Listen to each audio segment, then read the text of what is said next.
Okay. We're gonna get this thing started.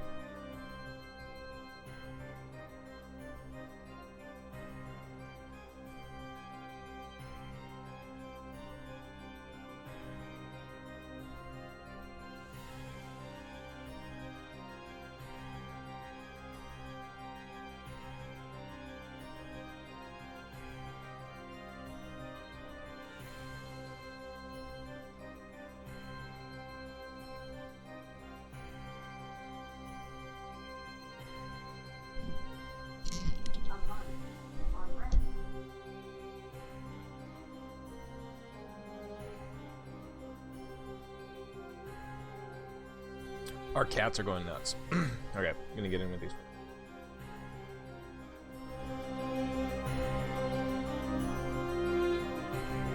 This is ridiculous. But I say we just take LA and move it over here. No, people did that and they got Phoenix. Oh, yeah.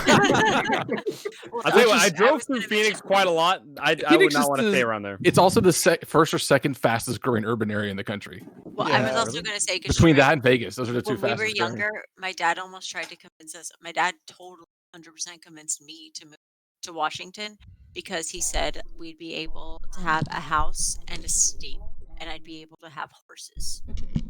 Yeah, the people down the street from me have horses. Yep. I 100% would have moved to Washington if it meant I could have horses. One of the houses we're looking at has room for horses. It actually has a horse pen in the back. So what you're going to do is Just you're turn going to into get that house, llama. Goats. and then you're going to Or llama. a horse for Derpy Or llamas. for when she visits. Llama, yeah, llama. So when I was in school, like end of elementary school, the playground, like the it wasn't really a playground, it was more of a parking lot than anything. Weird setup everywhere. No, there was horses on the other side of the fence of the back of our playground area. Which is really person not in roll 20. I wonder. I'm in. Wait. Oh shit! I didn't click it. I logged in. I didn't click the game itself. I'm in. Oh no! Not in. Oh, yeah. We've been here for Oh, 2 that's minutes. not man. fair. Chuckles, you were here so early. I know. You done messed up, Ron. But to put it in I logged perspective, in. I didn't click on the game. No. to continue, to put that in perspective, so where I was going to school at the time is literally like across the street from Walmart. So there's like within a half mile of Walmart horses and enough room for horses. Dude, when I was going to school in Pullman, there was a girl who would ride her horse to the Safeway and just like park it out front. Park it. Yeah. I love the Put on the idea of handbrake parking on your the horse. I mean, that's like, at least it's a horse and not. Well, I'm sure in your Spokane's you got people who ride their lawnmowers to the store. You got No. engine posts for lawnmowers and horses. I mean, here's the thing: you get I'm here like to buy propane and propane accessories. outside the city. Yeah, it's pretty redneck, but we're pretty urban still. Tractors on the road is not like. Yeah, That's anywhere you go outside of a city, you'll see that. yeah. But I love the. What was it, a Reno 911 episode where they pull a guy over because he's drunk and driving a Horse? It was a YouTube skit. It was just like a YouTube skit. No, there was an episode of Reno 911 where there's a guy who's drunk on a horse. Oh, there's like That show was fantastic. That show's amazing. Yeah. Some like family friends, they live in the Inland Empire. I can't remember which town it was, but there are a lot of people who own horses.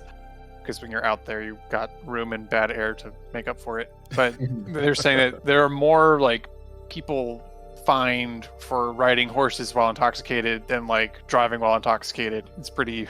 Which is great because the one actually doing the propelling of the velocities is the sober one. You're just on the back of it. Well, unless your horse is also intoxicated. Well, that would be yep. Then you got a problem. That's a whole different kind of crime. Guys, there's an entire YouTube channel. This is what I Drunk remember. horse. There's an entire YouTube. No. Drunk lawnmower DUI. It's Steve. And he has an entire series of him. There's the official collection. One of them is Steve is drunk and high. Oh, I think people have seen this one as a meme. It's when he's driving a scissor lift. Oh, does he like put it up? Yes, When he's puts it talking to up, the guy? and then the cop is at the bottom, and he's just like, Yeah. "No, I ain't coming down." Yes. I wonder if that's people one of just them. think that because you're on a lawnmower, it doesn't count, therefore you can't get a DUI. Yes, but that's their is that- that's their thing. That they think it's not a. It's like not a movie. Because you don't have to have a license to drive it, so they're like, yeah, it's fine. But then you can still get a BUI or On like a DUI bikes. for a bike. So whatever. Yeah. Can you skateboard under the influence? Under influence. I mean, That is if not a you can, they motorized still get you vehicle? for Huh? public intoxication. Either My way. girlfriend Yeah. is telling me you cannot get in trouble for skateboarding under the influence. But as Porkin mentioned, you can get Yeah. get public intoxication or Mhm. what's the other one that you'll get? I was gonna ask that, Diana's. On Healy. DUI. Dude, drunk No. healing sounds fun right now. No, because the No. cop would just be like, "Damn, he's cool. Damn, she's cool." And then Yep. Yeah, it's like later, cop. What if they're motorized Heelys, though? and that's nuts. Now we're getting into territory that's Yeah, beyond. now that's dangerous territory. All right, summary of last episode 6, cauldrons and something else that we didn't really talk about, so we're not going to say the word. All right, Mhm. so Say the remainder of the words, Diana. caves are explored as the party learns more of the frost giant's death rituals in the hot springs. The party also empties the cauldron and spends the evening in the caves. Crix sees the Aurora again on his watch, and Val tinkers with Demovan's spear. Reminder for Val for that. Morning arrives, and the group drags the cauldron outside to the shore and loads up the boat. The bunch of knuckleheads' boat is towed behind them. Arriving back at East Haven, the locals give them a welcome back as their tale is explained. Captain Arlagath meets the party and is impressed. When you said tail, I was imagining Tail. Nope. Captain Arlagath meets the party Tails explained. and is impressed that they not only found the dead fisherman, but also cleared out and killed the lake hag from her lair. In the White Lady Inn, Arlagath gives the party their reward, as Kolra guards the cauldron outside and eventually goes to get some studded leather armor. The party receives a gray bag with fuzzy bits in it and a spell scroll of Fireball. While playing with one of the fuzzy bits that gets some beer spilled on it, Hyrokin somehow creates a drunken giant badger. Yes. With Kolra coming back, the party is then addressed by the inn's resident bard, Ronaldo. He asks them to join in a seance to call forth the ghost whom the inn is named after. Following the bard upstairs, the group joins some of the other patrons in the inn and start the ritual. The room goes ice cold as frost covers the windows, and Ronaldo is suddenly rigid. He's rock hard! No, he becomes possessed by the White Lady. Questions are asked, and stupid questions are punished by hurting the bard. The group learns that there is a supporter of Arl in the town, and that the Grey Dwarves are a threat. Also, an infernal cult occupies the castle of Caer Dineval. After the info is gathered, the group decides to head to the Wet Trout. As they enter the noisy and warm tavern, Hyrokin is bumped into by a wobbling patron. Scaly tail is spotted from beneath the coat. Of course, the cloak is then pulled off. 3 kobolds in a trench coat scamper away to a table occupied by an older woman wearing an eye patch. She smiles at the party and invites them over to chat. That is where we ended last session. So back to East Haven we go. Where are you? Yep. So, in the Wet Trout, it's a fairly large tavern, big old fireplace in the middle, kind of one of those like central open on 2 sides fireplace hearth that divides the overall tavern into 2 common rooms. Each side is well lit, warm, and noisy, as the bartender behind the bar, who is a white dragonborn, she raises the glass as you guys had entered, and she also, raised the glass and toasted Oral. So there's a bit of a clue there as to who the supporter of Oral might be within the town. Also, It's the kobolds. It's the kobolds, totally. Also, you were told that you could find the owner of the East Haven Ferry here in this tavern as well.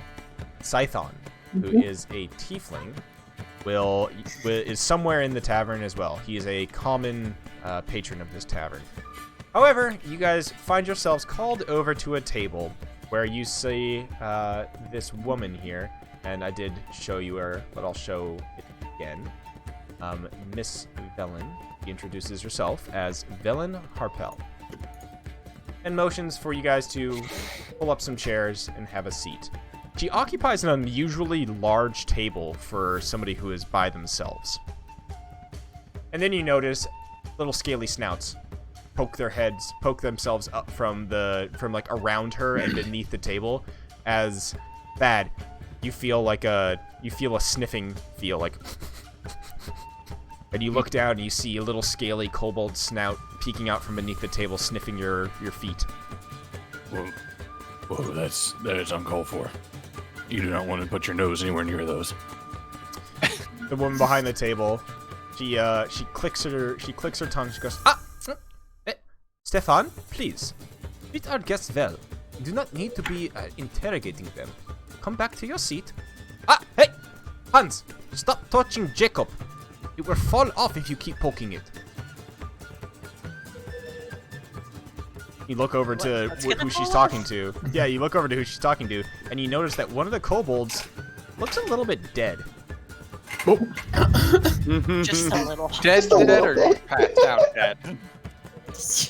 You look at one of the two that she was talking to, and one of them is like flicking the other one's ear, and the ear is just like slowly tearing off of the head.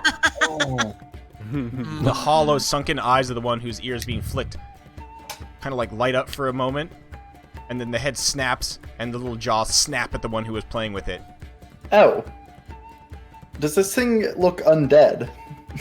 Give me a... Actually, no, you don't even need to. Yes, it's absolutely an undead kobold.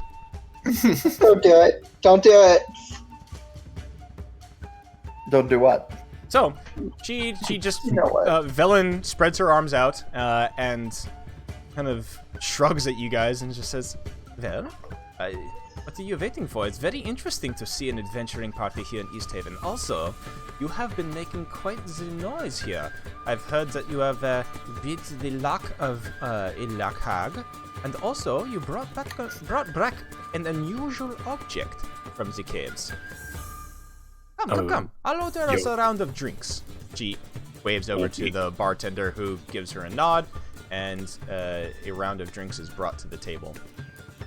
I will sit as the king of the red lizards. Okay. Yeah, actually, you definitely notice that they're all Crix. All of the kobolds are just like kind of side-eyeing you. The ones that are, even the one that is slightly dead. And once again, I will show the image again, because look closely at the one who's in front. Wait, I can't make it bigger. Wouldn't he be so cold? You would not feel. Got looking a little bony there. Yeah. Oh, I thought he was just doing the whole Cubone thing, but I see. That's definitely what I thought at the beginning. I thought he was just cute Yeah. it up. Alright. But now, And the one in the back. understands different. Why do you assume it's a Cubone and not a Marowak? Keep up. It's diminutive. Yeah. Thad's gonna. Yeah. Is it kind of a circular table, or do we like kind of Yes, all pull large into? circular table. Okay.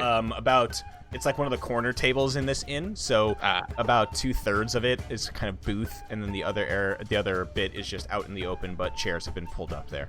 Yeah, There's lots of room for everybody. That'll start pulling out Butt chairs, settle chairs. down. Yeah, butt to chair, and we'll lean into Velen. And he goes, I don't mean to alarm you, but I think one of your friends is dead. Oh yes, this one is dead. Hans. Oh, you know. Oh, of course I know. They ran into a bit of an incident a little while ago. Jakob is dead, and so is Ulrich. They're both dead. Yes, they are both dead. It's a bit of a, they were dead, and then I reanimated them. It's very hard to come across good talent, especially with the kobolds. So, waste not, want not, and So, they are back under my command. I mean, working for me. I would squint. Does it seem like they are mind controlled by her? All of them, not just the dead ones? Give me an insight check. Oh, I'm actually okay at that. Insight is there. No, they just look like they're...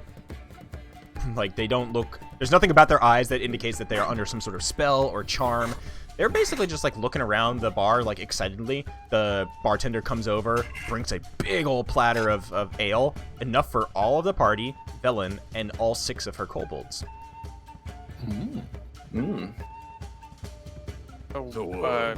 Lady Belling, I must ask, is this the first time you brought something back from being post-life? Oh, no. Some in the more civilized areas of Faerun, necromancy seems to be a bit frowned upon, but up here in the far north, it seems to be a very useful thing, you see. Otherwise, bad things happen to the dead out in the cold. And if they can be reanimated and put to work underneath a talented mage such as myself, then it's good. Now, when you say bad things happen, are you meaning they get eaten, or are you meaning... Oh, of course. I mean, sometimes they get eaten by the crag cats out there in the wild, or some other manner of beasties, polar bears and whatnot. But the unfortunate souls who find themselves far out in the ice and in the cold, well, sometimes Aurel herself stumbles upon the dead bodies, brings them back as walkers. This is why I'm gonna lean over to her. How familiar is Val with kobolds in general? I think everybody is fairly familiar with kobolds. They're lizard-like kind of goblinoid creatures, usually work for the most part, work for some sort of dragon or drake. But in this case, seem to have found somebody who will take care of them and pay them better. Okay, but they tend not to be like super. Well, I'm just gonna ask. Are they friendly? And I'm gonna start reaching out towards one of the dead ones. Oh, one of them trying to lick my foot, so I'd be careful. Val, give me a persuasion check.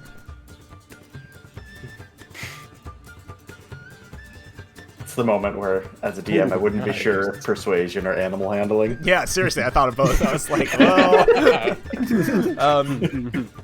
the little kobold looks out at your hand, looks back at Velen. Velen looks to him and goes, Stefan is okay. You can, she's good. She will not hurt you. I know this. And the little kobold scoots towards you, Val, and pokes your hand with his, like, the top of his head. Yeah, I'm gonna pet him. He has his skin is scaly and leathery, but he lets out a strange kind of like guttural purring noise as you pet the top of his head. I was thinking like somewhere between a coo and a gurgle. Yep.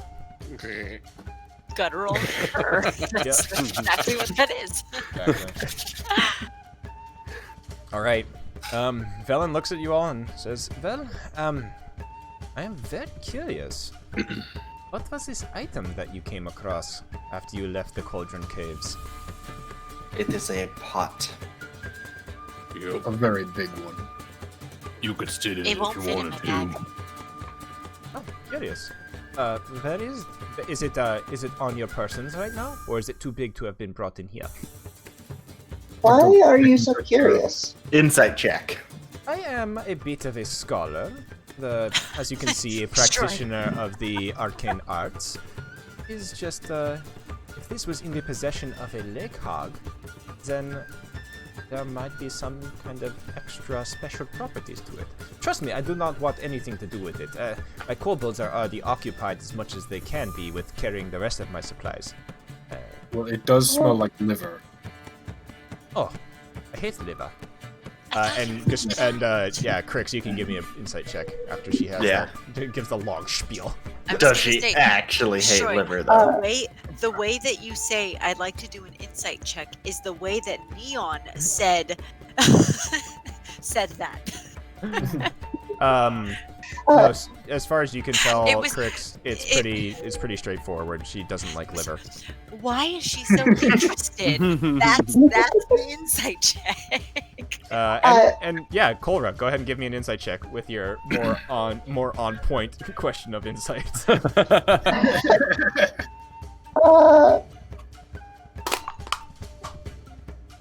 That was really loud. So both of Crix and Cora, you try to get a read on Velen. Velen is not hiding anything as far as either of you can tell. She just seems Good. So she's a good liar. Yeah, she's either a good liar or she's very curious.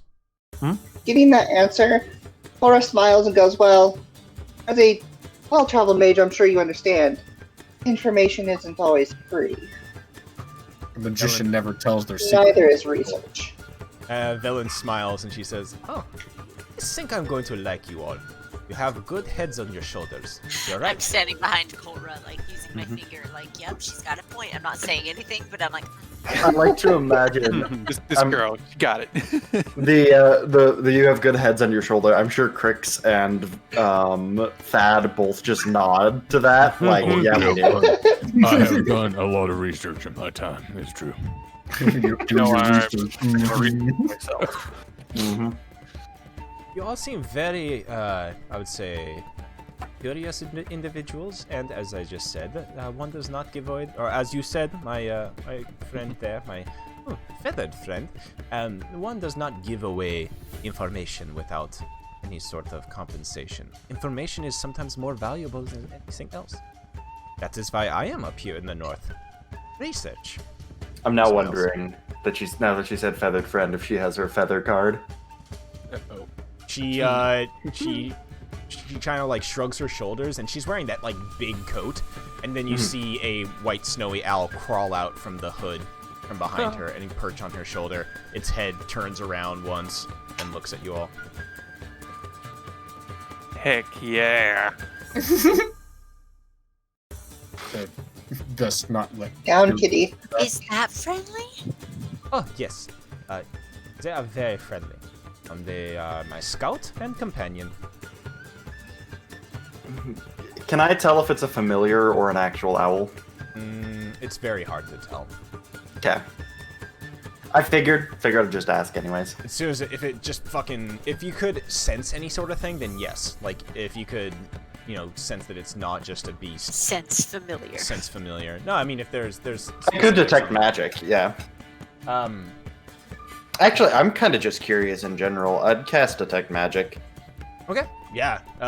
You watch as Velen turns to you, acknowledges that you cast that spell. He just says, "If you're that curious, I can tell you I have lots of magic items on me. Won't tell you very much what, but I have my spell book. This is my familiar, and I have bits and bobs all over, but." Me too! Look, if you look inside my coat here, I've got these vials here. I made this one this morning. I'm not sure quite what it does yet, but it really depends who's going to drink it first. And then this one over here, it's got a little bubble. And have you met my homunculus? And this one over here, I'm really excited about this. I just Cora will let this I go on for a also little have bit, and then she'll cover her mouth. I'm so excited about all the bubbles. As you mentioned, your homunculus, it flits and buzzes around your head. You watch as the kobolds kind of eye it warily. Looking around, do I see, other than her magic items, do I see other magic items in the tavern at all? No. Okay. Nothing stands out. Just two necromancy She is basically auras. a shining beacon. Yeah. There's an item. You see all of your items, yes. Delavan? Demavan. I'm like, why can't I? Delamain. I just want to keep. Delamain. I was gonna say Delamain. I just want to keep calling you a boogie. You see Demavan's spear. Okay. So the spear, her. That's extra satisfying. Yeah, Demavan's javelin is glowing. Was it the spear? Or was it? Yeah, it was the javelin. Yeah, the throwy version. The javelin is glowing. There is a book-shaped object on the side of Velen that's glowing, and it has all kinds of magic in it. It's just like a rainbow of the different schools of magic. Also, I assume our entire party's like a beacon. Yeah. Yeah. Everything goes like I would like to think that like in the moment when you cast detect magic, it's like one of those. It's like a dark room, and then you just have like the freaking like inside out glows of like boom boom boom boom. Flashbang goes off. The like orby. Like, Yeah. Exactly. Okay, go ahead, Cora. I just if nobody was gonna like ask her, I would just say, well, since you're curious, we have information that we're looking for, and Cora will kind of look around, like get everyone's opinion on that kind of deal. Just nods, yeah. I'm just nodding like the what- short yeah. shakes of my head. I think through a lot of this conversation, you can see Demovan like trying to pay attention, but keeps like looking around the energy in the room, just like seeing people all around how much livelier this place is than anywhere else we've been. Yeah, it's warm. It has Actually, to that too, I think Thad would be watching the room. watching Watching you you watch the room. Yep, because I noticed you perked up in a weird way, and that's if you want to get Thad's attention, that's how you do it. Crix is gonna watch Thad Oh, and watch yeah. Demovan. And again, remember, Thad is so subtle that he's just staring at you like wild-eyed. Mhm. Yes, this is a wild place. Mhm. So you're just like looking around then, just at everything? Yeah, he, like particular? looking around, looking at groups of people whenever like laughter sparks up, anything like that, and like tries to pull his attention back, and then ends up getting distracted again. Yeah, Demavend is looking like just somebody who's. It's somebody. Well, it's similar to actually like me IRL, where if I'm in a crowd of people, I tend to get distracted because I like hear the snippets of every conversation around. You know, like you just kind of almost feel like there's like sensual, like senses are overload from just like listening to so many people. Not because you're getting claustrophobic, but just because you're listening to everything. There's too much going on. Ambient noise. Yeah. Yeah. But yeah, Demovan, you're hearing conversations between people, and you actually, I think you're pulled into a conversation between a tiefling, let's see, yeah, he's just like he's a normal like red tiefling, who is having a raucous conversation with the bartender. Seems to be drawing a crowd around him, as he and the white dragonborn seem to just be having a little bit of a verbal tussle. Nothing that has any animosity in it, but more so just kind of a friendly, jabs at each other and stuff like that. Are they From the flitting? rap battle. No, not flirting. More so. No, flitting. Oh, flitting. No, it's more so that you overhear the conversation, bits and pieces of it. The bartender keeps talking about the sacrifices to Oral, and how not enough towns are doing their part, and that if they just, continued with these sacrifices and actually went out of their way to appease Oral more, maybe she would stop the everlasting winter. And then Scython, the tiefling, is just arguing against that, saying it's bullshit, that Oral doesn't want anything, doesn't give a two shits about our sacrifices, she's just a cold bitch. And then that's, when there's another retort from the bartender in defense of Oral. In defense of Oral. That sounds like an article I want to read. Auril? Auril. Yeah, there's a weird that's the pronunciation. PhD thesis I want to read into. It used to be literally announced oral, but because of this module, they had to rename it to O-Real. Auril, there you go. Auril? Auril. See, the way I read it is Oral. Yeah, Ouril. Weird shit. Mhm. All right. Whoa, what did I just do? I just opened up a fucking... Yeah. Weird okay, that was shit. weird. That's what. Yep. Okay, so, anybody have any other questions? Oh, sorry, Cora, you were asking Velen about something, right? In exchange of information. She was offering an exchange of information. Okay. Velen looks at you. I'm curious. Always looking for more information. What do you have? Well, the whole time talking, Cora's kind of glancing at the party just to check if anyone would stop her from disclosing stuff. You look and you see Crix looking at Thad, looking at Donovan. We are highly focused at this moment.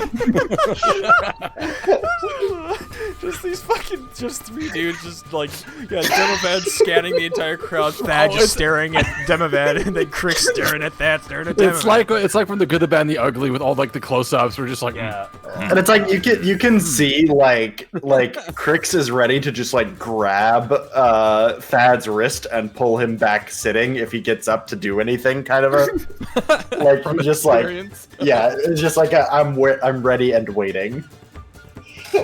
We don't need him to punch any more dwarves. not yet, at least. Well, if I could offer you access to our new little find, if you can give us information about, well, I'm sure you know there's something in town that really shouldn't be here. Her eyes light up and you see a bit of curiosity, like a spark curiosity behind them. She says, "Oh, well, I would love to see this item that you have brought back. And yes, I've spent some time in this town. It was a smile creeps across her face. It was unfortunate to see one of my former companions burned, but made a mess of things." Thad's eyes shift from. Thad. Or sorry, not Thad. Crix's eyes brow shift raise. from Thad to Velen. Yeah, the staring circle reverses. I think at this point, Thad's actually just gone in the straight on like daydream mode. Just like, yeah, just staring into the distance. Oh yeah. What? And what? And you hear her cast the same spell that you cast, Crix, as she says, "And, well, it looks like you have 2 of his items on you as well." Yes. Well I feel as deserved, though I that do was... believe. I have no ill will. Well deserved. He was a complete and utter nincompoop. Met his end justly, after doing all the vile things that he did.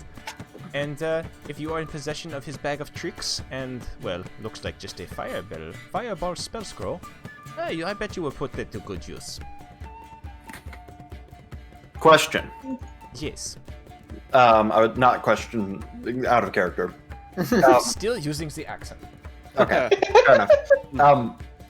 I would like to insight check on her saying that he did vile things. Sure, I want to know if she actually thinks that they were vile, or if it's just he got caught. Oh well. Yeah. Oh wow, yeah. It's a little bit of both. She does believe they were that what he did was wrong, but part of it's like 75% like, nah, he shouldn't have done that. That was really bad. But there's like a 25% and it's like, and he was stupid for getting caught. Yeah, got it. So a woman of science, but not too much science. She's fucking, she's a necromancer. I mean, I know. Pretty. I know. It's still science though. Yeah. Right. All right. So Magical science, you know. Eater would have a word. Yeah, she looks to you. Just one. Just one word. Kolra, Velen looks to you and she says, "Would you feel comfortable with bringing it in here? It's nice and warm. I don't really want to go outside." Cora's kind of floundering for a second because she's like had a path of information and then just immediately was taken off guard. Plus, my kobolds have not eaten yet. They have ordered them. I have ordered, but it's been like 15 minutes since I have ordered. Service here is very good with the ale, but so bad with the food. Maybe they're out hunting what you ordered. You know. I just ordered rats. I thought they would have some in fried or baked. No, raw. Just wanted dead rats for my kobolds. It's their favorite, but I expected every tavern's basement would have giant rats in it. It's just the way it is, but I guess not. They have an S on their health code. Oh, shit. An S for rats. Cora taps both Thad and Emma Van to get their attention. Goes and hey, can you guys go get the cauldron? The cauldron? What? Yeah. You seem a little distracted there. Yeah, I'm good. Cauldron. Why do we need the cauldron though? Yeah, why do we need the cauldron? Our new friend wants to take a look. Science. Do they? Sure, they can look at the pot. Why? Not narc, are they? I am not a narc. Gonna be gotta concerned sell I think about she pot. might actually be. We might be more of narcs than she is, honestly, based on some of the weird stuff she's been doing. Pretty awesome, though. Alright, yeah. Sure, I'll help you bring in the pot. Let's go. Alright, we'll show you our pot if you're not a narc. You were waiting on that one. It's like been sitting there, yeah. All right. While they bring that in, what exactly were you working on together to make you patriots? Oh, well, we just have some history together. We traveled up here. Me, Dazan, and one other, Avarice.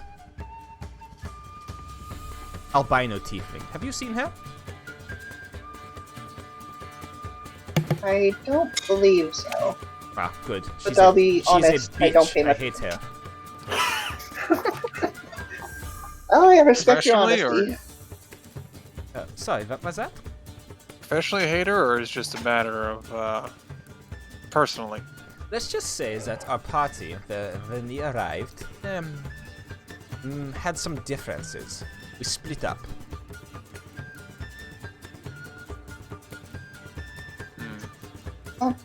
Doesn't tell us much, but That is all I am comfortable with speaking on right now. But that's, if we that's make, fair. if we have more information, maybe I will learn to trust you a little bit more. Well, speaking of that, Trusting you with our giant pot, so you know. Speaking of that, the door gets opened as Demovan and Thad struggle to bring in. On your left. Oh, shit. Move the table. Oh, I'm sorry, sir. Oh, yep. Okay, here's a pot. Poke. Yeah, you definitely attract some looks from the patrons of the bar as you make your way in. Look back they up. all- It's her birthday. Less And the so, wait staff isn't here to sing. yeah, less so though that it's less so that they're like confused about what it is, but almost like, like they recognize you guys because most of the folks here in the bar were along the shore. A lot of them are fishermen, a lot of them are other townsfolk, etc. So they just kind of like give you like a little nod of acknowledgement as you bring the thing in, and one or two of them tap each other on the shoulder and point at the cauldron as you bring it in, kind of whispering to each other like, "That came from the caves. What is that? Wow, look at that thing." That type of stuff. Mm-hmm. well, here's the pot. Yeah, I was it's- wondering if you knew anything about. She looks over to Harokin because she doesn't actually know what. She doesn't know Durgar, so she is looking like what were they called? Which things? Sorry. The Durgar that we're looking for. Oh, yeah, Duragar. Yeah. Yeah. Oh. She in character. She's asking her. Asking Hirokin. Got it. Yeah, Duragar shapeshift folk. They're Those things. kind of small. They get bigger, still small, but bigger. Oh. Yes, I've me and my kobolds, we've noticed that there have been some strange tracks around the town, but it seems that they have not made themselves known.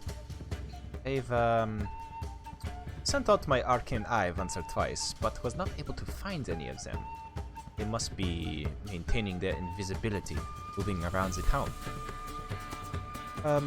why do you look for these folks? They seem to not be making any troubles around here. Maybe they are just sneaking around looking for food or something. Insight Cora- check. I want to know if she knows about them, and I want to know if she's in on it. Okay, what? And Cora, what were you gonna say? She would look around the party to see, like, how much are we gonna give up here? I would say, based off of Crick's squinting at her, you probably would say it would be obvious he doesn't want to give up too much. Yeah, I'd also be saying Demovan is now looking at her, insightfully, Both of you give me trying to get a vibe check. Yep. Oof. Oof. There you go. Big vibe check. Vibe check. Crix, you get distracted as you as you start to like narrow your eyes and look at her, and you feel like a tap on your leg, and you look down and one of the kobolds is like staring up at you. I just give the kobold the same kind of squint. And I'd like to insight check the kobold. If the kobold could smile, it smiles a big, genuine, toothy smile. It's kind of like pops up next to you, and if you're sitting on like a bench, just tries to like squeeze in between you and Thad. Okay. And just sits there with, little guy. just sits there like the doing the curious kid pose of like his clawed little hands on his little knees, like just looking up at you. This big red lizard. Yeah, this is just gonna be a very uncomfortable stare down for a bit. Yeah, you can see that, like, even with the little, like, 9 insight check, it's, you basically get the idea that he's, like, building up the courage to ask you something. I will not break eye contact with him until he asks. It's very awkward. Yeah, it's... There's like a bit of a "what do you want" look on my face. Are you Just a kinda- big kobold? I am a Well, lizard Father. folk. Yeah, I just timed over there. There's a moment of you watch as the gears visibly turn in this little kobold's head. Are kobolds lizards? I think they are more draconic. Are dragons lizards? They are reptilian? Do you eat Can to you get just- so big? Can you just tell him yes and that he can aspire to be you? I lean in and I whisper, just about anything, to be honest. The little kobold looks around and starts gnawing on the table leg. Velen hears that like grinding, chomping noise, looks underneath the table and goes, Magnus! Magnus, stop it! Stop it! No, I do not want to pay for this table. What are you fucking doing, you wild kobold? Bad. Stop. She, grabs it by the scruff of the neck, pulls it up. He just goes, I want to be big! That is a noble goal, little one. You want to be big, you say? Yeah. Well, I don't know what's wrong. We can make you big. Back in the day, before freezing my tuchus off every day, I once made something very big that wasn't originally very big. In fact, it's so big, I have it's the size of this lodge. Wait, is it a lodge? No, Oh, okay. but it Start could. from where? Is it a house? Roughly the size of a lodge. No. It's not a good, it's not happy.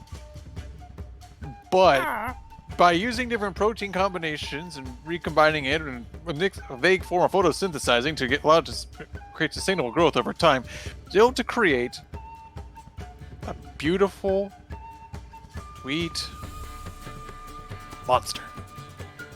It was very big and very strong. Yeah, it was what do kids call these? They call them the Crassus. So I love it very much. Very dear to my heart. It, The little kobold looks at you, Hyrokin. Was it a lizard?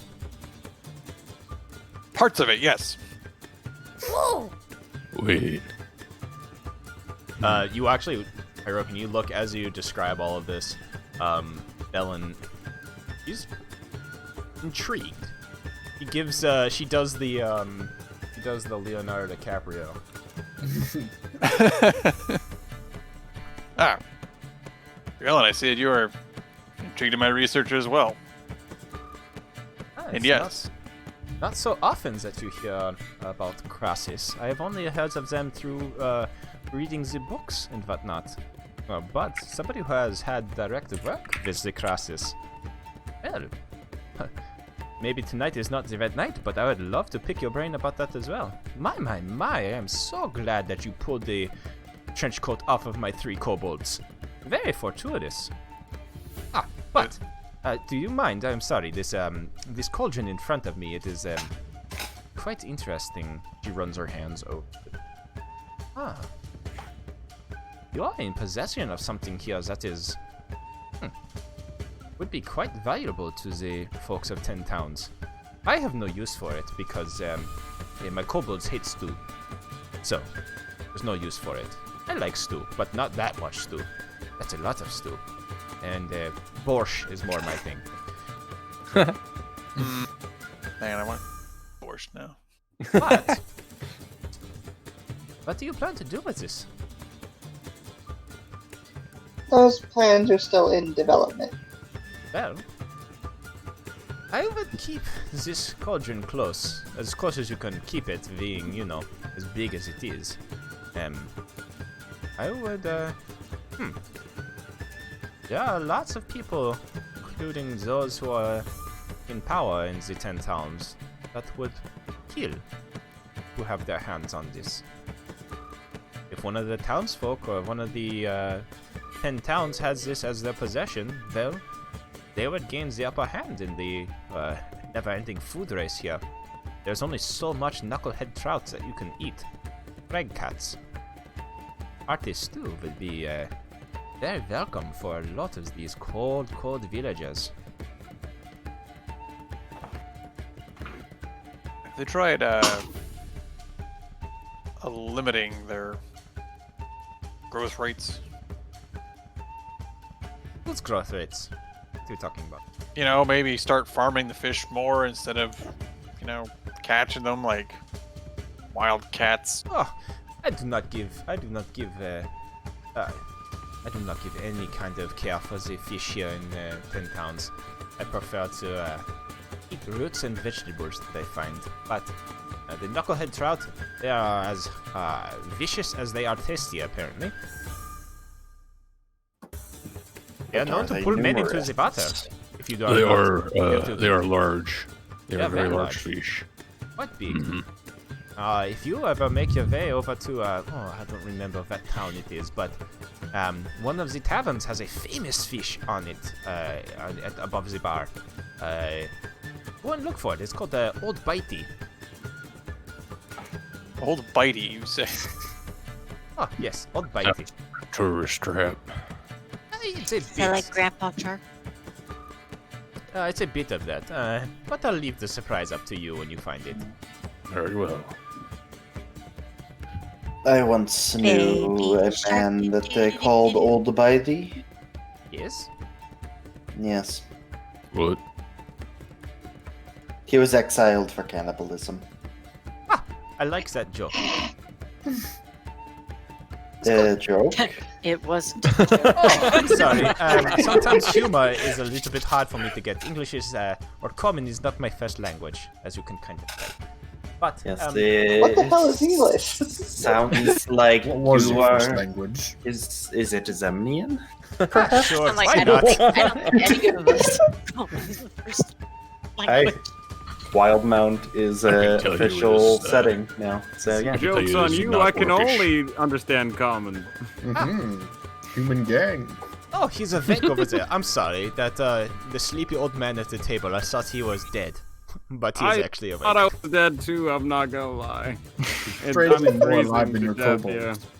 Yeah, he's You're somehow in a not died warm yet. tavern. How? I'm always cold.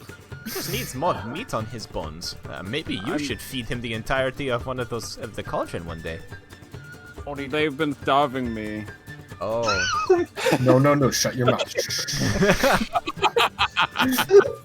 Look, I'm trying to learn something here from a civilized person. Can you stop having problems feeding yourself?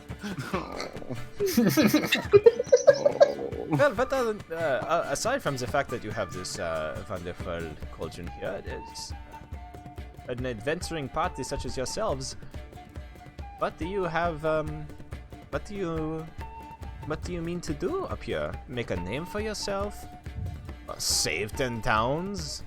Settle in 10 towns? I don't know. I'm curious. Solve the cold. Oh. While this is going on, Cora has leaned over and gone into Valhana's bag, grabbed her backpack, and then pulled out the shard. Oh. Okay. Hey.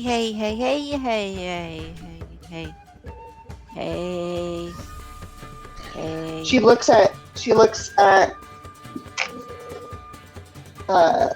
Valen, and do you know how to destroy this? Oh. Where Only did a you fellow. find this?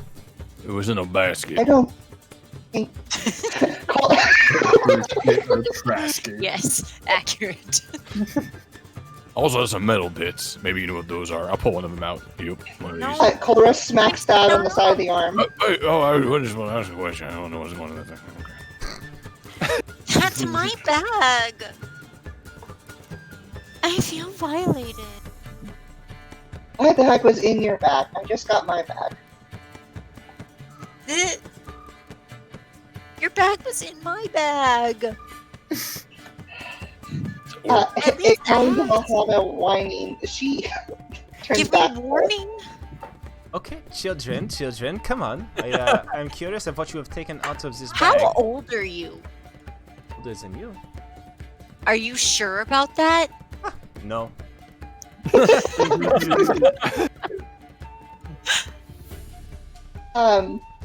Just she sets it on the table and then like scoots across, not wanting to touch it more than she has. Velen doesn't touch it as well. Velen looks at it. You said you found this in a basket with some other metal objects? Well, Some shards and shit. whatever metal objects that it was with, I am sure it was unrelated. This is, Chardolin. That's you. Because I'm tight. Chardolin? Chardolin. Yes. It's, this is some... It's a remnant of something long in the past of Icewind Dale. I have heard about it only through studies. I have not interacted with this substance, but it is, from what I've read, strong as metal, easier to work with than steel, and it is found around Icewind Dale in deposits, like veins of minerals, sometimes giant spikes sticking out of the ice. But, also, he kind of gives a warning look to everybody at the table. Long-term contact with the Chardolin said to give possibly warping creatures' minds, causing madness that only would fade once you let go of the object. Anyone holding on to this thing, or was it kept in that bag of yours? We've been keeping it apart from us. It's been a bag in a bag. Hmm. Double bag that shit. That is smart. It is said that black ice is used with demonic magic. If you were to wrap it in leather, would it be able to be used? I am not sure. One sometimes makes it into said to make it into weapons, knives, spears. So I would assume that if you're able to, at least not touched the crystal directly? Sure, why not?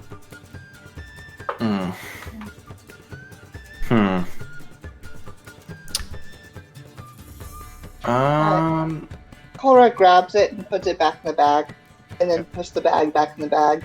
I have a question. Sure. Would I be able to use that in order to make it to modify my spear? It doesn't say I can make a spear, but I just out of curiosity, could I use that as the blade of my spear? Yeah, I wouldn't. It's easy to work with. It actually is. It's basically like a malleable obsidian. In that case, that's what I'd like to try and do. Okay. Eventually, on a short rest. Yeah. Okay. I would mention that. I'd like to maybe take a look at that later. I have an idea. If you handle it with gloves, is it safe? Yes. From what I know, as long as you do not have direct contact with it and keep it on yourself for long periods of time, then yes, it's safe. Also, that was just a small shard. What is that? Maybe 4 or 5 inches? That is, but a splinter. It's an honest mistake. No, this is not a joke. I have seen some of the deposits out in the wilds of Icewind Dale. Some of them are... For all you 4 to 5 inches, keep that in mind. Splinter. This is not a joke about length. Why are mean, you it jokes is- about the penis? Yeah, here, it's cool. It may be short, but it is girthy. It's not the size; it's how you You use just it. called it a splinter. I thought that you were serious adventurers, but now you are just making the penis jokes at the table. No, we're Who talking said about anything about? No one said anything about penis. That was We Yes, definitely didn't that say was all anything you. about Wow. this. How You're the lewd only and one who mentioned this. We were joking. what a dirty old woman. I'm sorry, us disrespectful talk. Zemnians are used Are to you some doing sort of... anything later, Miss Valley? In which we get turned into zombies. What there be? That's You're some supposed sort to of... cover That's my somebody's ears. kink. Zombification. Cora is laughing too hard. I thought you were saying So that I heard somebody's you can make kink the was- dead come back to life, huh? Yeah. Yo, And they feel cold. yo, Viagra is a You got necromancy that. spell. Exactly. We're on the same page, Troy. Cursed blood magic. All right. Well, Wait, See, it's you don't play the Cialis, horny not old bard, you gotta play Viagra. the horny warlock. That's the trick. Yep. Cora downs her drink and then tells Vahana that she's gonna go look for somebody. Then gets up from the table. Somebody specific or just like somebody? We are all seeking General. someone. You're just looking for company? Like I can hang out with you? You're gonna leave me here? You're What do I offering? do? What do I do? Just stay with that. He will be meat shield. That's very kind of you. Cora pats Dad on the shoulder and then heads off towards the bar.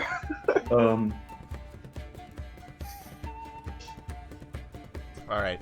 Bellin looks to the group as Cora heads off and says, is there any other questions you would like to ask me? I'm willing to share some of my knowledge. There are some secrets that I must keep, but I can Do give you, advice or do you have any training in the medical arts? I am sorry, my half-orc friend, but the only medical training I have is to bring back the dead and have them work for me. All right, well, I'll keep that in mind if they... Well, yeah, I'll keep that in mind. Oh, absolutely.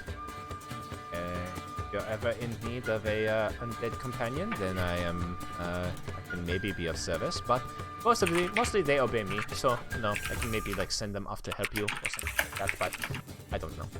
I'm sorry, my feline friend, what were you going to ask me?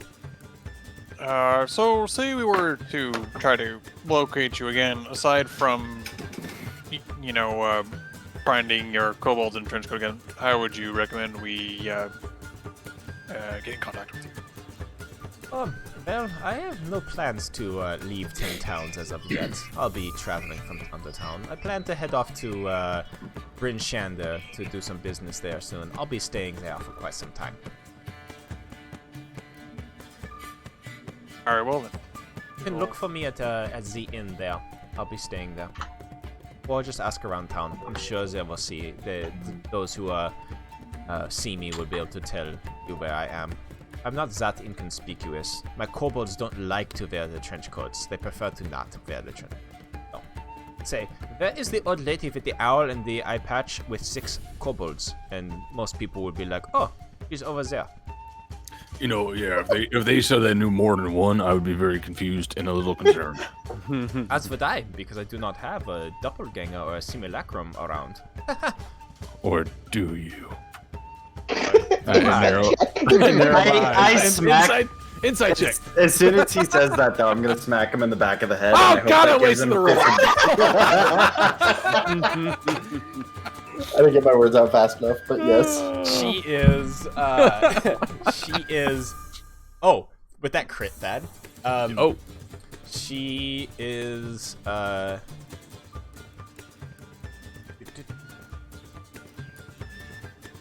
Maybe it wasn't a waste after all. Oh, hi. She hello. is. There's an aspect of joking to it, but she's also staring directly at Demo. Some fun. Yeah, get him. Yeah. I will. Good. And that's why genocide can be a good thing. I need to find another table. Yeah. I'm going back to Chilt. Yeah. No. Right. So I'm going to Are lean you a in. simulacrum? What'd I you- lean over to Demavand. What? I don't think so. She's All right. staring at you after she says that. I don't know what a simulacrum is. It's not fun to make fun of her. She only has one eye. She stares everywhere. Are you real? I don't even. What Am I is it? real? Symbol- Inside check. Am I real? You are real. The symbol dickum. What is it? I don't understand. It's something that's beyond science. Velen laughs and says, "It's I'm sorry. I try to make a joke, but sometimes my humor does not kind of pass over with the language. Sorry. Simulacrum is a something that some powerful mages do to almost make a copy of themselves to do their bidding and serve as a proxy, so that they do not get harmed if they go into a dangerous situation. It's a bit of a, to use another common term, that maybe my friend here, my Leonin friend here, would understand, as he seems to be a bit of a scientist. A clone of some sort. With fewer ethical implications. Oh, yes, it is a clone of yourself that you have created of yourself by yourself. So, it is all of your own will. There are still some strange things of what happens when a simulacrum is the... what happens when you die and your simulacrum is still alive? Is that simulacrum now the original? Yeah, it's a little bit strange. Oh, this is giving me a very large amount of things to think about. What if? There's a conference on it. It's pretty pretentious. I wouldn't worry about it. But what if all the people who pretend to be in power are in fact themselves simulacrums? And then the people who were originally running the show. Oh God, Thad. I gotta think about this. Thad. Yep. Stop. No. Actually, one of the big talking points is the simulacrum replacement theory. He's quite right. You should be very worried, Dad. Oh God. All right. I have some. I have a date with some thumbtacks and yarn. I'll be back later. Thad gets up. I haven't started going like, wait, I don't have that. I will lean in and just be like, I actually do have one more question.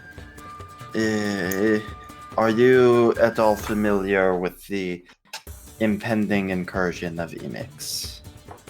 Demvan rolls his eyes. Villain smiles and looks at you, Crix. If you are worried about the impending incursion of the almighty ancient fire elemental god, then you have certainly chosen the right place to be safe from him. Emix's balls would freeze if he showed his face here. Wait, does Imix have What about the balls? rest of him? You're not here, Thad. Go away. No, Thad just ran back over. Everybody just Wait, I don't know. Yeah. Thad runs back over, appears over, cricks his See, I think that is exactly why he would come here. No one would expect it. Because he's a He wants masochist to that likes his freak balls getting balls frozen off? No, because he is fighting the cold. Seems like a losing battle. Yeah, I do believe that Imix is more powerful than Oral. That is debatable. Insight check. No, because that literally is debatable. Yeah. I want to know. I guess the insight is I want to know which she thinks is more powerful based off of that statement. Was it that's debatable? As in, yeah, I could see it going either way, or is it? Yeah, no, you're wrong. Yeah. Yeah, that's just it's one of those things where like depending on the what would happen if Superman fought like Naruto. Spoder. Okay. Yeah, Batman Naruto. with Yeah, it's the same plan. type of thing. Yeah, Goku versus Naruto. Exactly. It all depends on the circumstances and the theories.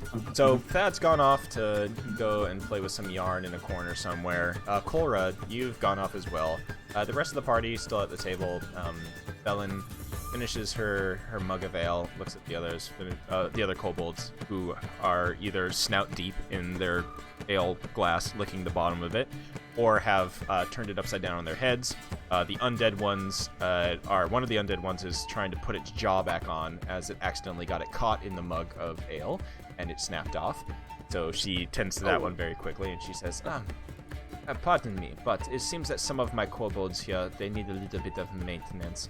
I'll be heading back to the White Lady Inn to do a bit of repairs before I head off in the morning. It has been very nice meeting all of you, and I'm sorry I didn't get all of your names. It's so embarrassing. I introduced myself and my kobolds, but I barely know your names. Who was the one with the feathers who walked away? Her name was Cholera. Okay, and you, my lizard friend, I am Crix. and the Leonin one. My name is Hirokin. Nice to meet you. And who was the crazy orc who is going off to play with the yarn? That would be Thad. Big Thad. And you, my inventive friend? Is that me? She must be looking at you because she's not looking Is at that me. me? Yes, the one with all the doohickeys and doodads. With my bubbles. Yes. Them down. Oh. And my strange. Wow, I really like how impressed you were with my name. Thanks. Oh, Oh. I'm sorry. And the perpetually cold one. Kalis. Nice to meet you, my old man friend. And The other side of the bar. Is that So my that's only how you redeeming pronounce it. quality? no, you seem very wise and learned. You also seem to. I have a feeling that you enjoy small spaces. Yes. Are you coming on to me? Yeah, are you flirting with him? No, I am saying that I can see that he has a very interesting lamp on his possession. I think she's coming on to me. How do Oh, you do? yes. My name is Kalis. From the other side of the bar. Get some! And she looks to you, Demovan. She says, "And you, what is your name?" Demovan. Just Demovan. Sure. All right. I must be taking my time and going back to repair, Mr. Which one is this one? Sorry, I can't tell. Your jaw is off your head. Oh, that's Jakob. Jakob has lost his jaw, and it looks like Magnus has taken Ulrich's ear. So, I will have to discipline them, give them a little bit of scolding, and then repair some of their bits and pieces. Pardon, but it was a wonderful conversation to have with all of you. You know where to find me in the evening if you wish for further conversation. Otherwise, I will probably see you whenever you make your way to Brinshander. Good evening. He gets up and signals to the kobold to put on their coats, jump on each other's shoulders, and follow her out the room. Like, as soon as they're, like, all out of range, I'm gonna light up the lantern. and I'm pretty sure it's just gonna tell me about fucking Thad's bullshit. Yeah, it just glows towards Thad in the corner where the Chwinga is standing on Thad's shoulder, helping him. Literally just playing with a, he's playing with a length of the yarn. Just like, it's like, please hold this. I need to attach it. Yep, thank you, Masco. He's tied it into like a nice little bow and hands it to you.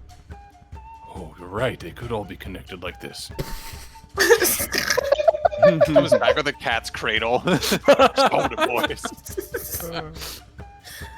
Yeah, he makes So, guys, do you think she likes me? I think she Obviously. has a very nice warm spot for you in her. Oh, I like warm spots. That's good. Maybe you can find a nice sunbeam together. Oh, that would be delightful. Kolra, where did you head off to?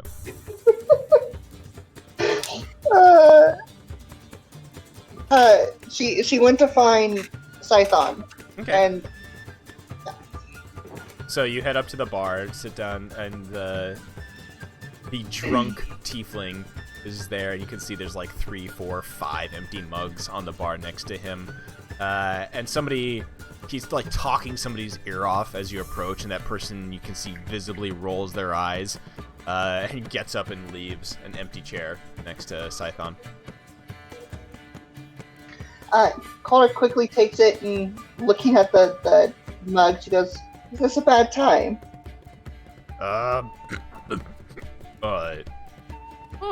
Birdie. No, it's a great time. Hi, Scython, owner of the East Haven Ferry, and currently drunk. Nice to meet you. What is your name? Cholera, and she puts out her hand and is like, "And the last part I can very well see." Yep.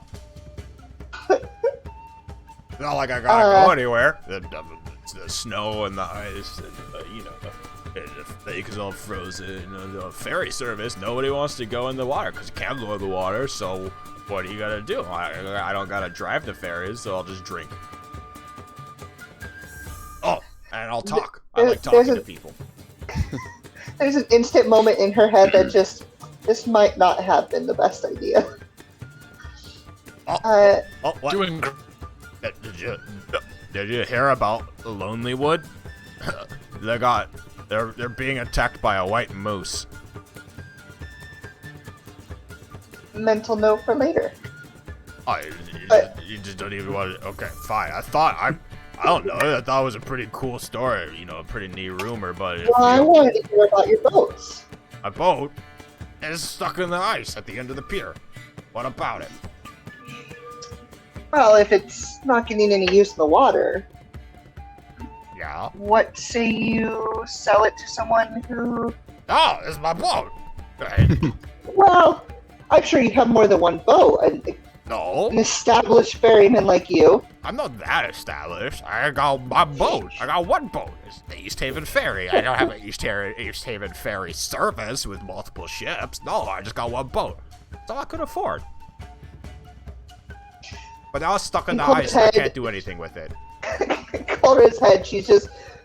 Motherfucker, just take the compliment. Oh, sorry, yeah. Yeah, it's a pretty nice boat. It's stuck in the ice, though. I can't sail it. Can we cut to somebody else?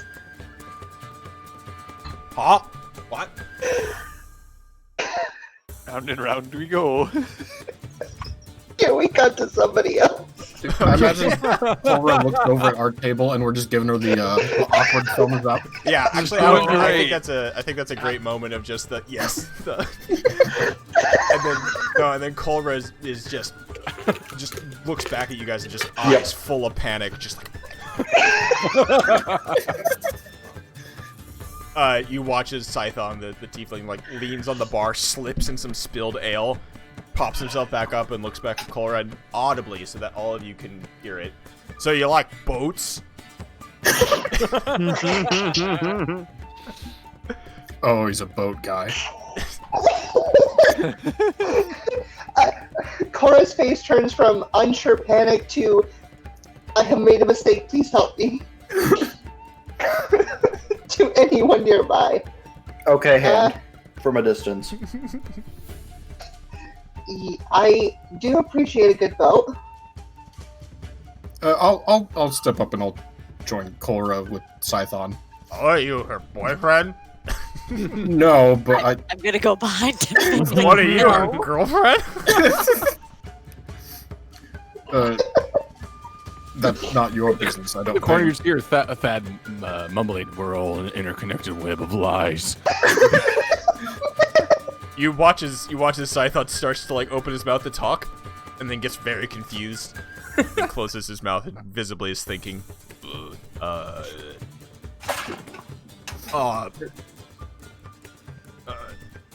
Nymetra, I need another drink. My brains needs to be a little bit more mushy, I think. And that's when the white dragonborn like makes her way over and just says, Scython, your tab's already done for the night. Not giving you any more ale. You can fucking crawl your ass back home. If one of these folks buys you more ale, then sure. But otherwise, it's fucking ice cold water for the night.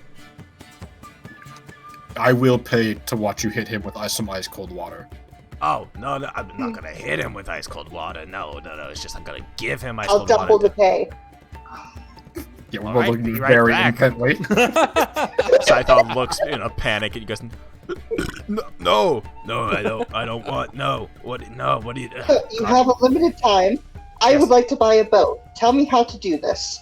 You need to buy I don't know. I'm not a boat salesman. I'm just a ferryman. Please, don't make her throw ice water on me. I don't want it. Cora shrugs. I guess you're getting water. I don't have a boat. Scython, you may be of other help to us. You were talking about in defense of Oriel. Did I hear Scython in defense or against? Other way around. No, Oriel's a fucking frigid bitch.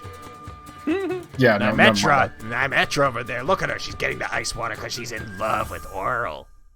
I see. I'm not What in love exactly- with Oriel. I just think that we are not doing enough to sacrifice to her in order to make her not freeze our balls off. So what are you giving up? Your boats? I mean, yeah, I guess I gave up my boat because, you know, Oriel is like freezing over all the lakes and stuff, and now I can't do my job. So maybe if you gave up your boats even more, Oriel would stop this shit, right? Why do you want my boat?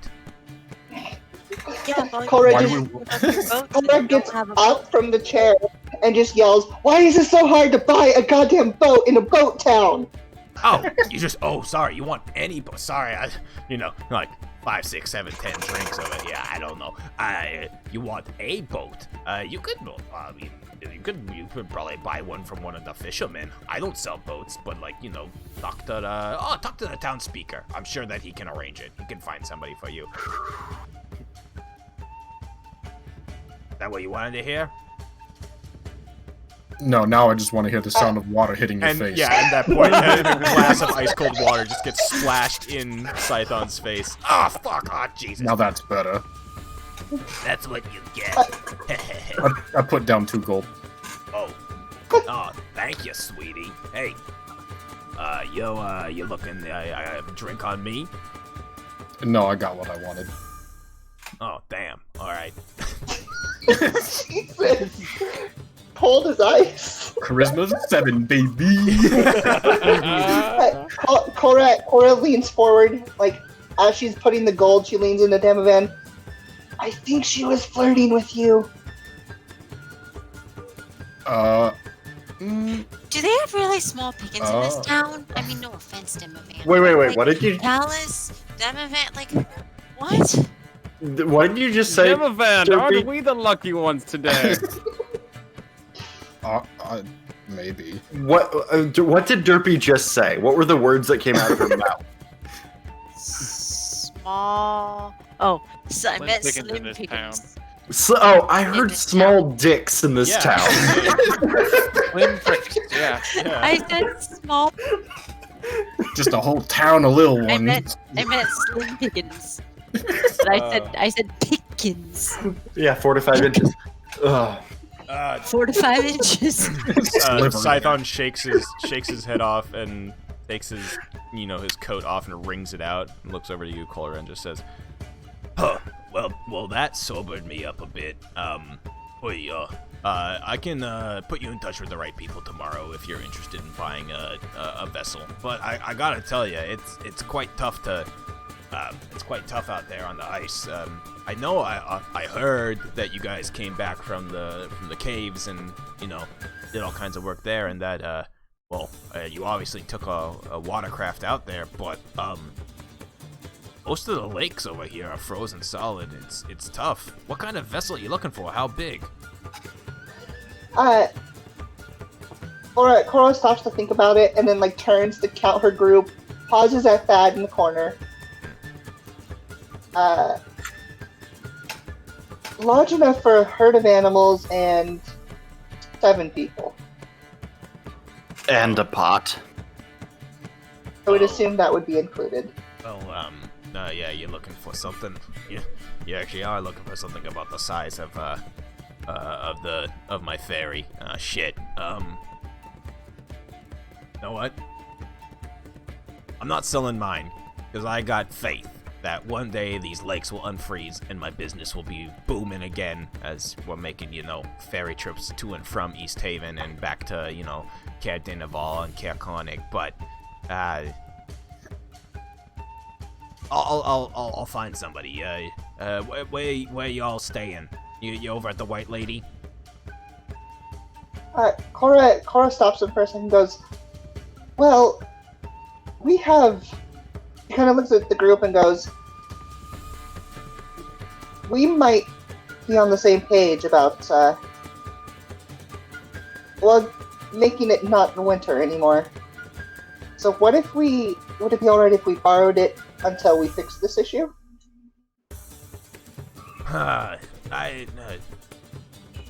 Cora, I would say yes.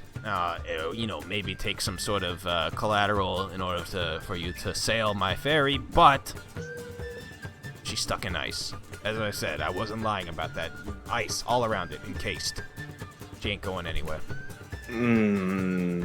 I at this point, over your table, looks at the lizard and goes, "I think we can take that. We can deal with that." Mm-hmm. I just roll fire through my fingers as I approach, because I had been sitting at the table up until this point, probably. Whoa! Is this fiery lizard your boyfriend? I'm sorry, I didn't mean to. Oh, shit.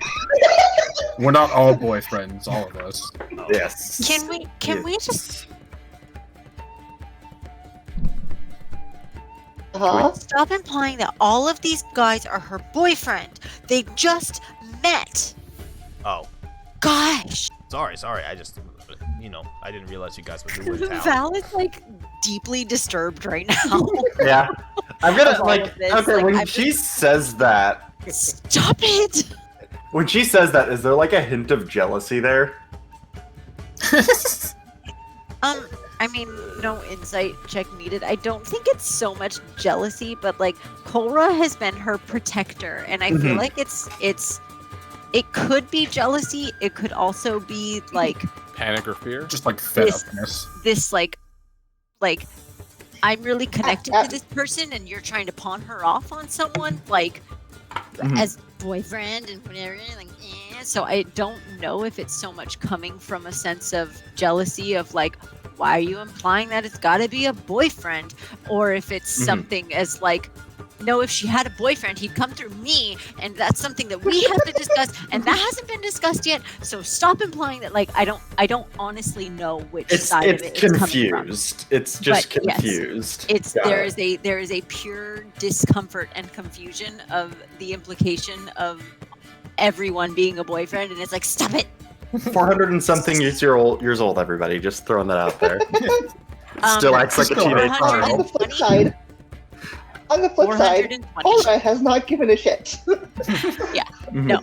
I care, but it's I'm connected to Cora. Cora has been protecting me, and I'm just Cora is my everything in this right now. I would say because in this without situation, her, I'd be fucked entirely, Mhm. and You'd still be in Dugan's hole. no, I'd still be Fuck in a you, fucking Dugan. crash site. Dugan's somewhere. hole would be insane. Like, Fair enough. I wouldn't even be in Dugan's hole. Like, I would be dead at a crash site. I would So- say, being that Crix is as uncharismatic as he is, he would probably take this and just be like, "Do not worry, Valhalla. Nobody's going to stand between you and Korra." Thank you. I love that we just have a bunch of frowny boys. We've got all the Right? smoothness of grade 4 sandpaper. I know. Mm-hmm. I mean, my charisma's a 0, so Yeah, that We're still all puts you in the minuses. top 50% of the party. yeah, like I'm up fantastic. there I at absolutely 0. Yeah. So, Scython, I'm a solid 10. Scython looks to the group and just says, I mean, I honestly... Yeah. I give my word as a sailor, your boat won't come to harm while we melt it out of the ice. Oh, well... your word as a sailor, wow, okay. Well, Also, my word as the guy, as part of the group that killed the witch hag that was fucking with your town. Oh, yeah. Okay, sure. Oh, yeah. Why don't I? I'll sleep off this. I'll sleep off this booze, and tomorrow morning I'll meet you at the White Lady, and I'll take you out to the. I'll take you out to the ferry. You can see what she's all about. Sounds good. Right. Cool. Nemetra, could I get one more? Come on, baby. And then the White Dragon Ward just gives him the fucking coldest stink eye from behind the bar. There's no way. Not another one tonight. Go home, sleep it off. Oh, fuck. Literally nobody wants to buy him a drink. Coming over here was a good decision. It's fucking smashed. Can I get a glass of ice water, please? Yes. No, Nymetra gives you a glass of ice water. And that's where we'll take a quick break as you guys... Before we take a break, I just so we can be gone out of here, I'm going to set it down on the table in front of him. Drink this. Sober up. He sarcastically just looks up at you. Oh, thanks. I love my glass of ice water. Lee. I smack him. Ah, come on. I just imagine this guy looks like the trucker guy from Futurama at this point. Val under Hey, her why breath, use no? Give me my boozes. when Grace says that, Val under her breath is Forget just like, about it. well, you'd rather have it in your face. Like, because I'm not like a malevolent person. Like, I'm a good person, but like, I'm mad at him right now. All right, Because of all so the implications around Korra. the party gathers their stuff, takes the, grabs your cauldron, and you guys head back out to make your way back to the White Lady Inn for the evening to sleep off your adventures of the day. So we'll pick up there in just a moment. Let's take like a quick 5-minute break so we can have a little bit more time here for a little bit later. But Okay. go get another drink, go get some snacks. Yep. Yeah. Back.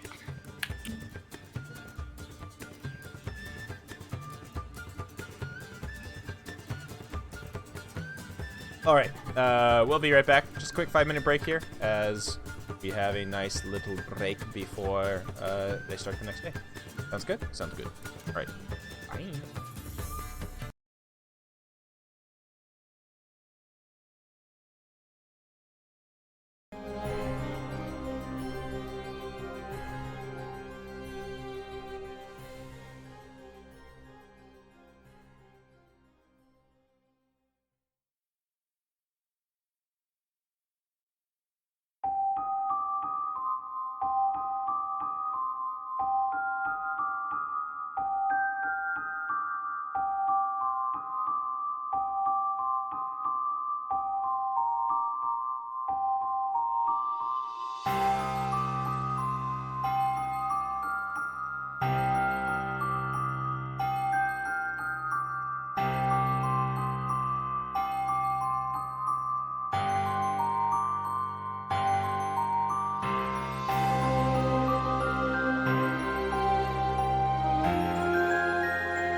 All right. Yeah, I'm back. Okay.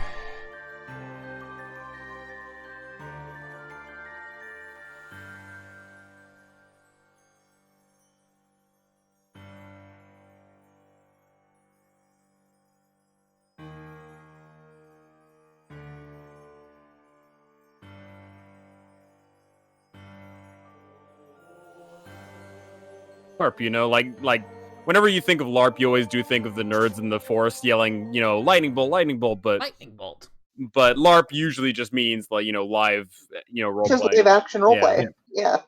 And so Did they film it or her and all anything? these other people did this, and it was like I'm gonna interview her and I'm gonna talk to her about it, but it sounded incredible. That sounds fucking cool.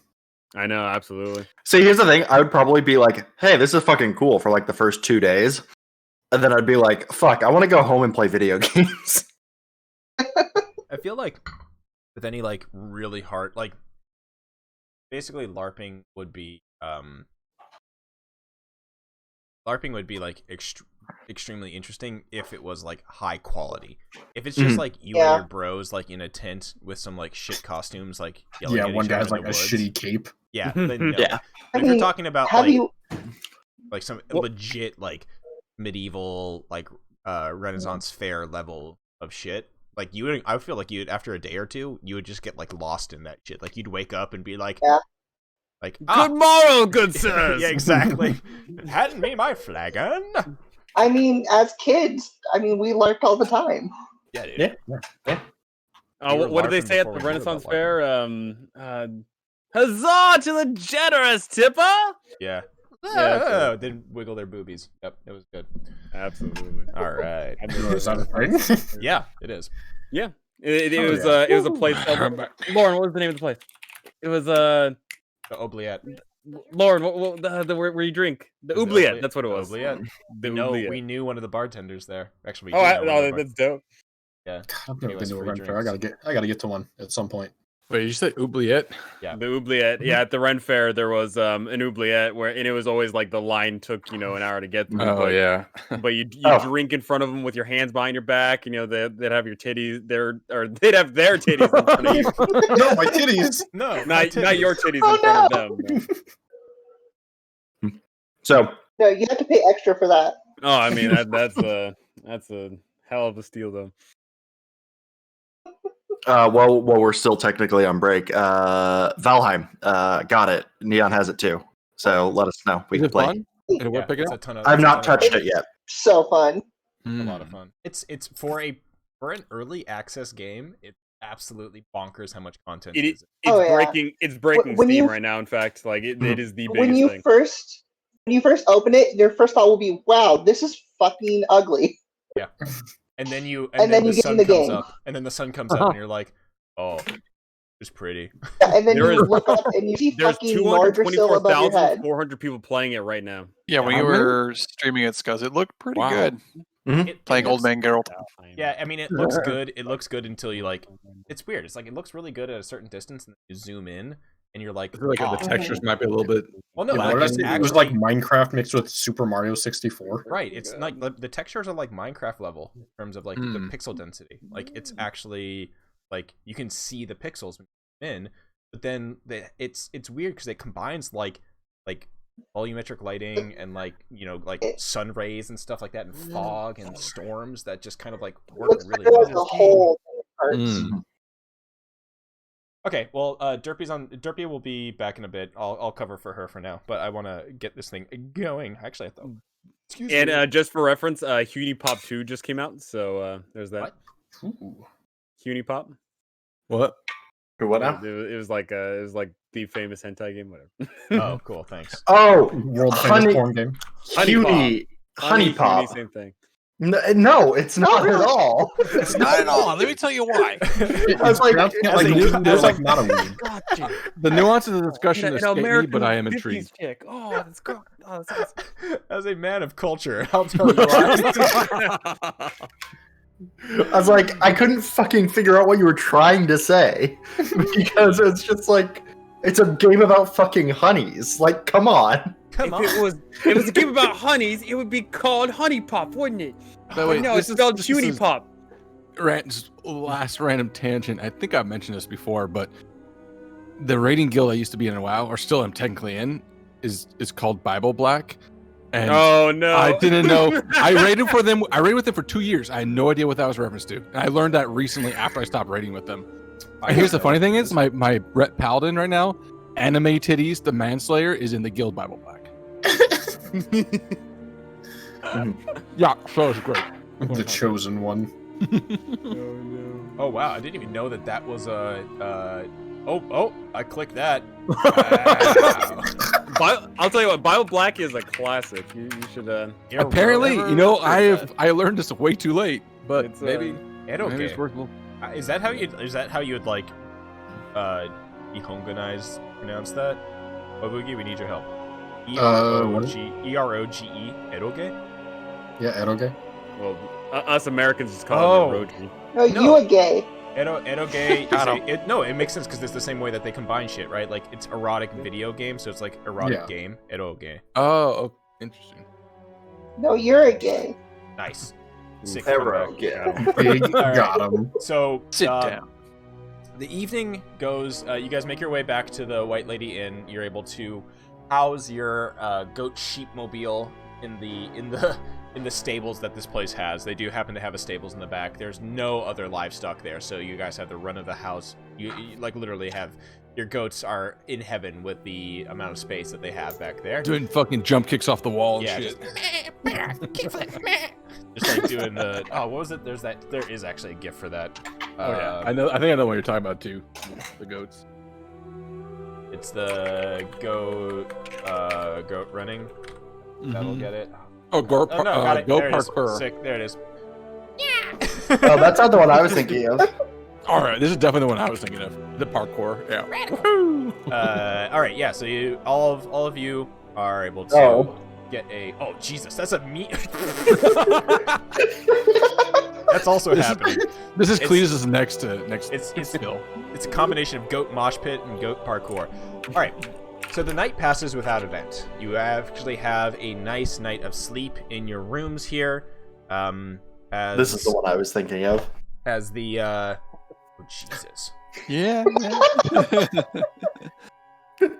So we did have plans in the morning, right? We were going to go to the boat. As day breaks, whatever daybreak is here in the far frigid north, as the smidgen of sun peeks its eye above the rim of the earth up here, above those mountains. Real. Yep.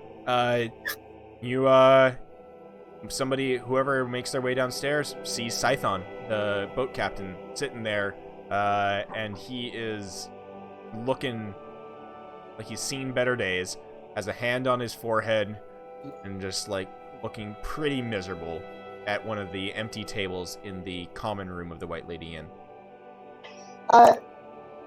Cora seeing it, I would assume she would be one of the first people awake. Yeah, that'd be down there too, early riser. Yeah, probably Demovan as well, like Soldier Boy. Eating my Cheerios. Superman that hope. Ooh. Okay. Yeah.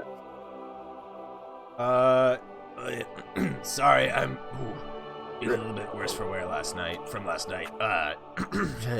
I'm told you're showing us a boat. Yes. That's cool. Is it bright in here or is it just me? Oh, you're not very bright at all. Yeah, the sun has not shone in since we got here. Sick comeback, bro. You wanted to see the boat, right? That is my understanding. I was very busy last night. I do not know what our plans are, but that boat is involved, and you were going to show us it. Yeah. Your friend here, Cora. She's quite interested in my ferry out there on the pier. Come on, it's nearby. God. Oh, maybe some fresh air will help me out. Oh, all right. Oh, God. He stands up, cracks his back. Oh shit. Oh, feeling like complete ass. Did you not drink enough water last night? That helps in these situations. Iced water helps. The only ice water I had was thrown on my face. You should try drinking it next time. Oh, I had it happen to me before, too. I do believe that you were offered ice water to drink. Don't remember that. All right. Insight check. We got, Does he remember that? No, I want to know. He absolutely Okay. does not. He's Okay. drunk ass. All right, let's go. Come on. Yeah. Follow me, my friends. Following. All right. So he makes his way out of the White Lady Inn, and the party follows him down to the pier. And Hirokin, you and Chlora recognize this as the pier that you saw the footprints on, leading out of this pier, and very small as they made their way into the town. All right, the ferry is at the end of this pier. Watch your step. I haven't. Oh man, wait, hold up. Yup, I got the keys. We're good. All right. Follow me. Watch your step. There's probably a lot of ice on this pier. Not, I haven't been out here in like a fucking month or two since the ferry got iced in. But yeah. Just follow me. Do you have any crumpets for our boots? Or crampons? Crumpets? What are you, British? British. Wait, British. are you? No. Oh, You'll be okay. fine. It's not that icy. I don't know. Come on. Follow me. Just watch your feet. I stare at each foot as I take a step. Bad, give me a perception check. Okay. I love how I just like accidentally stumble into things. It's great. Dude, that is totally in Thad's character. Oh yeah, I'm like absolutely Mr. Beaning this shit. It's great. Where is survival? Survival, right? You said? Absolutely not. I said perception. Yep. Crit this Yup. one. Your boots look pretty good. Yeah, those are good boots. All right. Okay. So, marching along, following Scython, as he makes his way out all over the lake. It's pretty nice. The dim light of the early morning is barely illuminating the lake. You guys watch as all of your frosty breath, puffing clouds above you. It's that kind of brisk morning air, very, very brisk, as even through your cold weather furs, you can feel the cold bite against your skin and against your face. Scython seems like he's used to this, and as he walks along, just kind of slowly informing you about what the ferry used to do. Yeah, when the lake wasn't frozen like solid from that bitch Ariel. We would go, back and forth from here to Caer Dineval, Caer Konig. I mean, Loch Denishire is one of the biggest fucking lakes out here in the 10 towns. And, oh man, really good for knucklehead trout fishing as well. Sometimes they would fucking run into the side of the ferry and nearly poke fucking holes in the side of it. But, yeah, ferry's a little bit more tougher than knucklehead heads. But they're still pretty spooky. What are you gonna do with this ferry? I know Miss Cora was looking. She seems like she's a seafaring type, but any of you other folks got any plans for this? She said she's gonna. I'm gonna let her borrow it. You guys got collateral? I gotta keep something if you're gonna try to get this fucking hunk of junk out. I mean, this beautiful boat out of here. We have maybe a goat we can let you keep. A goat? I don't need a fucking I shake my head at that. No. I'm talking money. My ferry's worth at least 3,000 gold. I'm gonna need at least a third down of that. I have this, and I hold out a single piece of metal bit. It's very rare. Very valuable. I will need it back. He looks at it.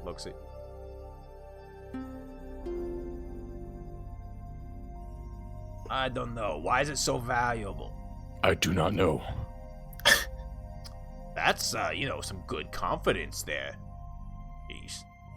Yes. What do you do? Would you find this in your up your booty hole? Like what's going on? I found it in a basket. Oh, that makes me think it's even more rare. It was Come being on. carried by a Yeti. That Yeti is now dead. By a what?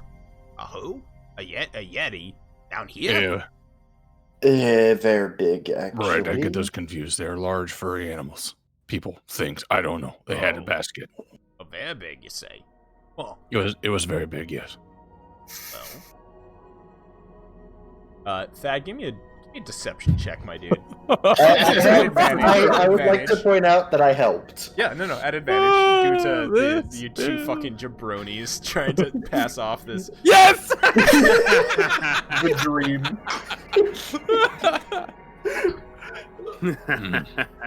Bro. I mean, I'll roll it just to. You used up all your rolls, man. Oh, he was a single digit still. Yeah, he squints his eyes at you. I don't know. I think that's just a piece of metal. I need gold. That's what I'm gonna say. I'm honestly kind of relieved because I was really hesitant to give this up. All right. Someone else handle this. I don't have any gold.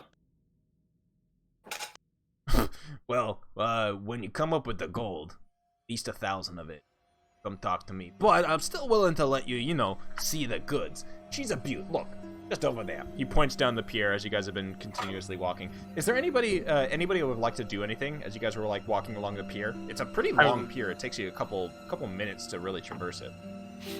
Do I see any more of those footprints? Give me a perception check at advantage because you know what you're looking for. Hell yeah. Yeah, you do. Fresh Noise. Do I I spot think any like fish? while everyone's off futzing with the boat, Hiroka would be documenting these footprints and like trying to see where they were going. Be like, yeah, the boat, yeah, sure, okay, cool. Yeah, you see at least looks to be almost maybe 5 sets of footprints. And Kalis, what would you be doing? Yeah, do I see any fish? A perception check. Or fear. I think I wish to fish. Yeah, you see fish. Oh, They're goody. you catch glimpses of them. The ice at this point, this close to the lake shore, is nearly, frozen solid. But where the snow has been blown away from top of the ice, you can see dark shapes of what look like knucklehead trout swimming beneath that ice sheet. Cold water. You can see what looks to be like the remnants of holes cut in the ice that some fishermen were too lazy or too scared to go out into the lake and actually fish further out. Decided to try to cut some holes closer to the water here, but yeah, there's definitely fish this close. Oh, goody. Maybe we can go eat sometime. Looking at those fish, my frail old man friend, I don't know.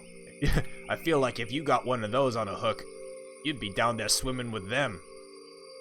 I do like swimming with the fishes. I don't know if you like frigid cold water. Oh, I wouldn't like that very much. That's what I thought. All right. Oh, here, there she is. East Haven Ferry in all her beauty and frozen tits up in the lake. Very appealing when you put it like that. So you see this keelboat. It's trapped in the ice at the end of this wooden dock. You can see that it is very basic. It's just got a small cabin on the aft of the hull of this, and then a kind of flat open space in the front. Single sail.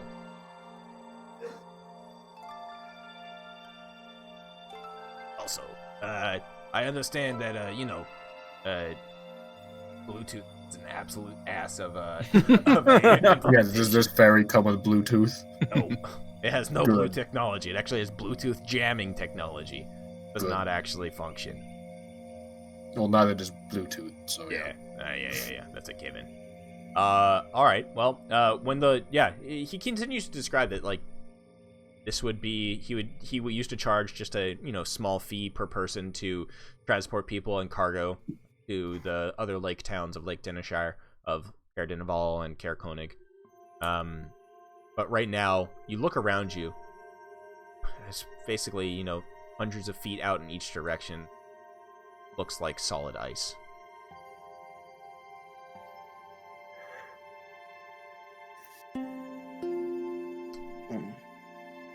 So, He looks and says, "Well, you're welcome to go aboard, check it out, see if she's seaworthy and whatnot. Otherwise, until you guys, sorry, I gotta insist. Until you guys can give me collateral, I'm not gonna let you borrow her." Well, I think it's still valuable to take a closer look to understand what we've been putting up such wealth for. Oh yeah, absolutely. He leans up against like one of the pier. He leans up against one of like the big logs on the pier and just. I'll be trying to work off this hangover here, but you do you. I will. All right. I'm gonna start by inspecting just around it, like seeing how hard it would be to actually melt the ice from around this thing. Sure. Yeah. Investigation. Okay. Wow, good three. The ice around it, just from your first glance, it's thick, but it's ice. Like fire would melt this. This doesn't seem to be abnormally thick. It would take you some time though, or some precision, like almost like cutting apart a large piece of metal and having it fall apart. It would take you some time to try to break the ice in it. But it would be doable. Yeah. I could get this out of here, yes.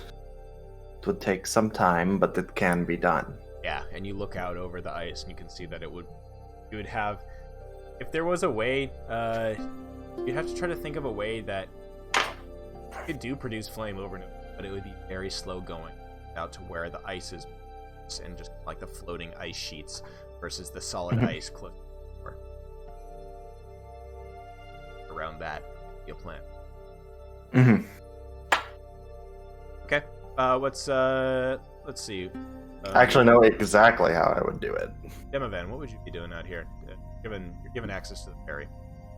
I guess I'd kind of see Hirokin looking around at the prints, and I'd try to inspect the inside of the ferry. Take a look on the inside. That's how I would do it.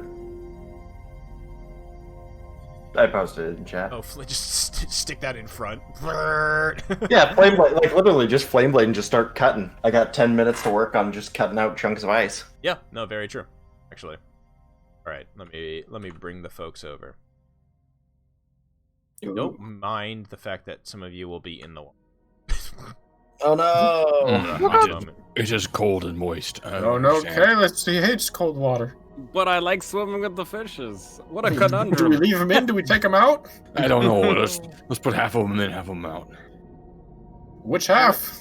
I don't know. Why don't we make the lake one big sauna? I wanna do that. If you have the means, then New goal unlocked. Turn lake into boiling. A giant lake into a boiling sauna. Perfect. I won't mess with that. I don't see any issue with this plan at all whatsoever. The logistics are there. We have the magic. All right. So, you guys find yourself here. ooh. Neat. I'm probably like over on this side somewhere, just looking. Okay, give me a dexterity check. Walking on ice. Well, I was looking at the ice, yeah.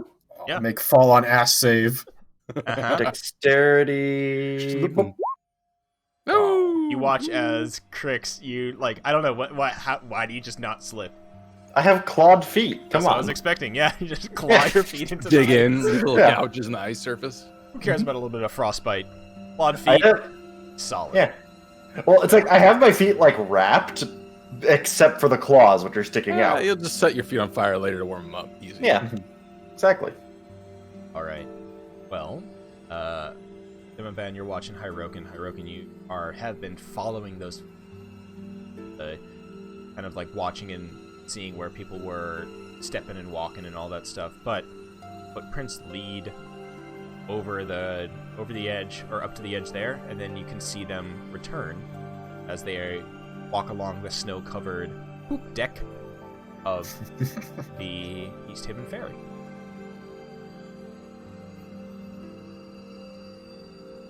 So they're all right. With them going on there, be kind of like, Interesting. They appear to be focused on this ferry without the ferry going anywhere. Wait, you're saying they're coming from inside the ferry? And as you look, Hirokin, you step out, or you look around the corner and check it out. Notice that there's like a sheet of ice. Like you've seen those, we've all seen those pictures of like the frozen like Great Lakes, right? Of the lighthouses on the Great Lakes. Oh that just yeah, get the Rime. completely- Literally, that's called Rime. Yeah. When it's built up like that. So the sides of this boat, all the decks, anything like is a vertical surface, just has a sheet of ice on it, or at least a sheen of ice. But as you step on board and you look at the footprints, you notice that one of the doors to the aft cabin has had the ice chipped off of it.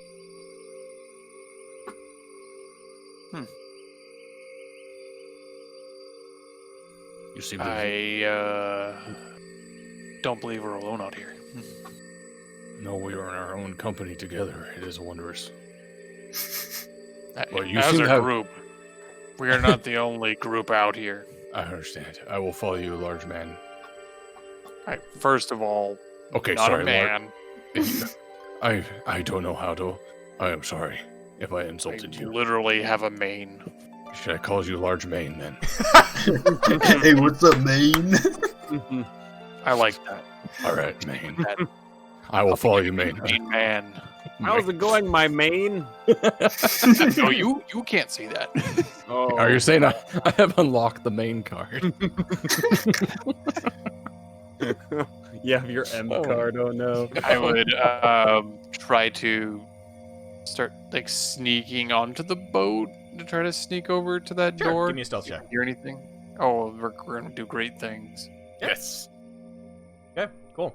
So yeah, you're able to very sneakily those little kitty cat paws in hunt I mode. put on my kitten mittens. Kitten mittens in hunt mode. You watch as Hirokin's eyes go wide, the pupils dilate, gets low, his butt gives a little bit of a wiggle as he starts stalking his prey. Pupils dilated 5 times that day. You walk over to the door.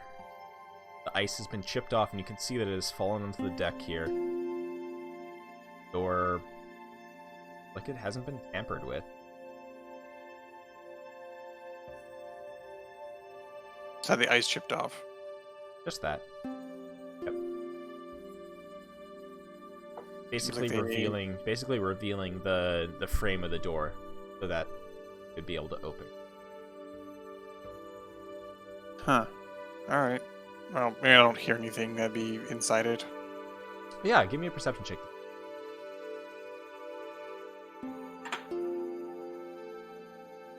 A 10.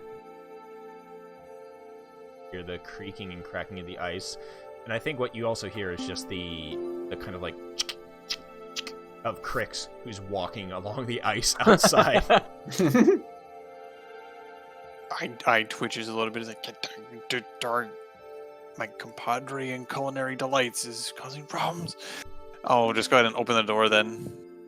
Yeah, it's unlocked. With a creak, you reveal the inside of this cabin here. Inside, you actually see something interesting. In this cabin, there's 4 sleeping bags. Looks to be packs of some sort of material. Then on a table, there looks to be a rolled up piece of parchment.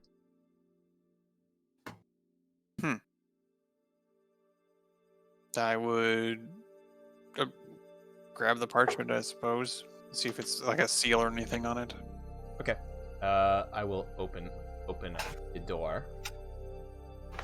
The door. opens. It I'll does say not open. As the door opens, I think Thad and whoever, I imagine we're kind of following behind you now. Right. Letting you do your sneaky thing, and then we're going to be like, okay, got your back. Okay. You reach over to the parchment, Hirokin, and you see, as you unroll it, it looks to be a map. A map of Icewind Dale. And there's Nothing unusual there. there Jason. are it seems to have the marks of every 10 towns settlement, which would make sense. But you also look and you can see there are specific marks that there are specific marks on the map that you don't recognize. Then you also, as your eyes kind of adjust to the darkness in the cabin, you realize that all the names of 10 towns are not written in common. Everything on here is written in another language.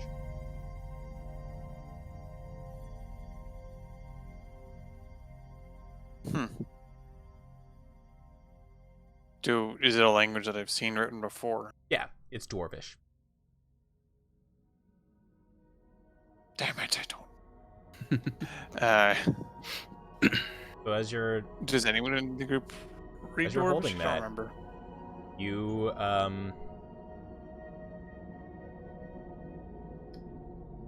suddenly you get stabbed in the back. What? Hold up. You got detered. Like in my backpack or like in like my kneecaps? In your backpack.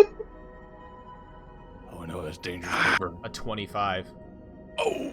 Crit because he's My coming out of sense invisibility. of danger doesn't even help against that. No, Yeah. because you cannot see this homie. Oh no. Mind poison? That doesn't sound good. No, it's fuck. Dealing 5 piercing plus 15 psychic damage. That. Oh. Oof. That's a lot of bad Hirokin feelings. Let's roll for initiative. Shit. Oh fuck. Oh shit. So I was like over half my hit points. Oh god. I'm ready. Oh, you're ready.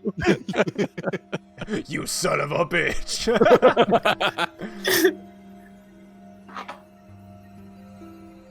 As you get stabbed, you suddenly remember Kayla speaking in Dwarvish. Yep. Alright.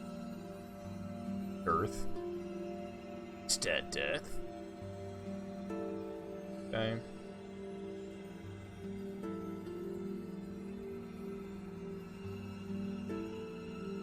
Good.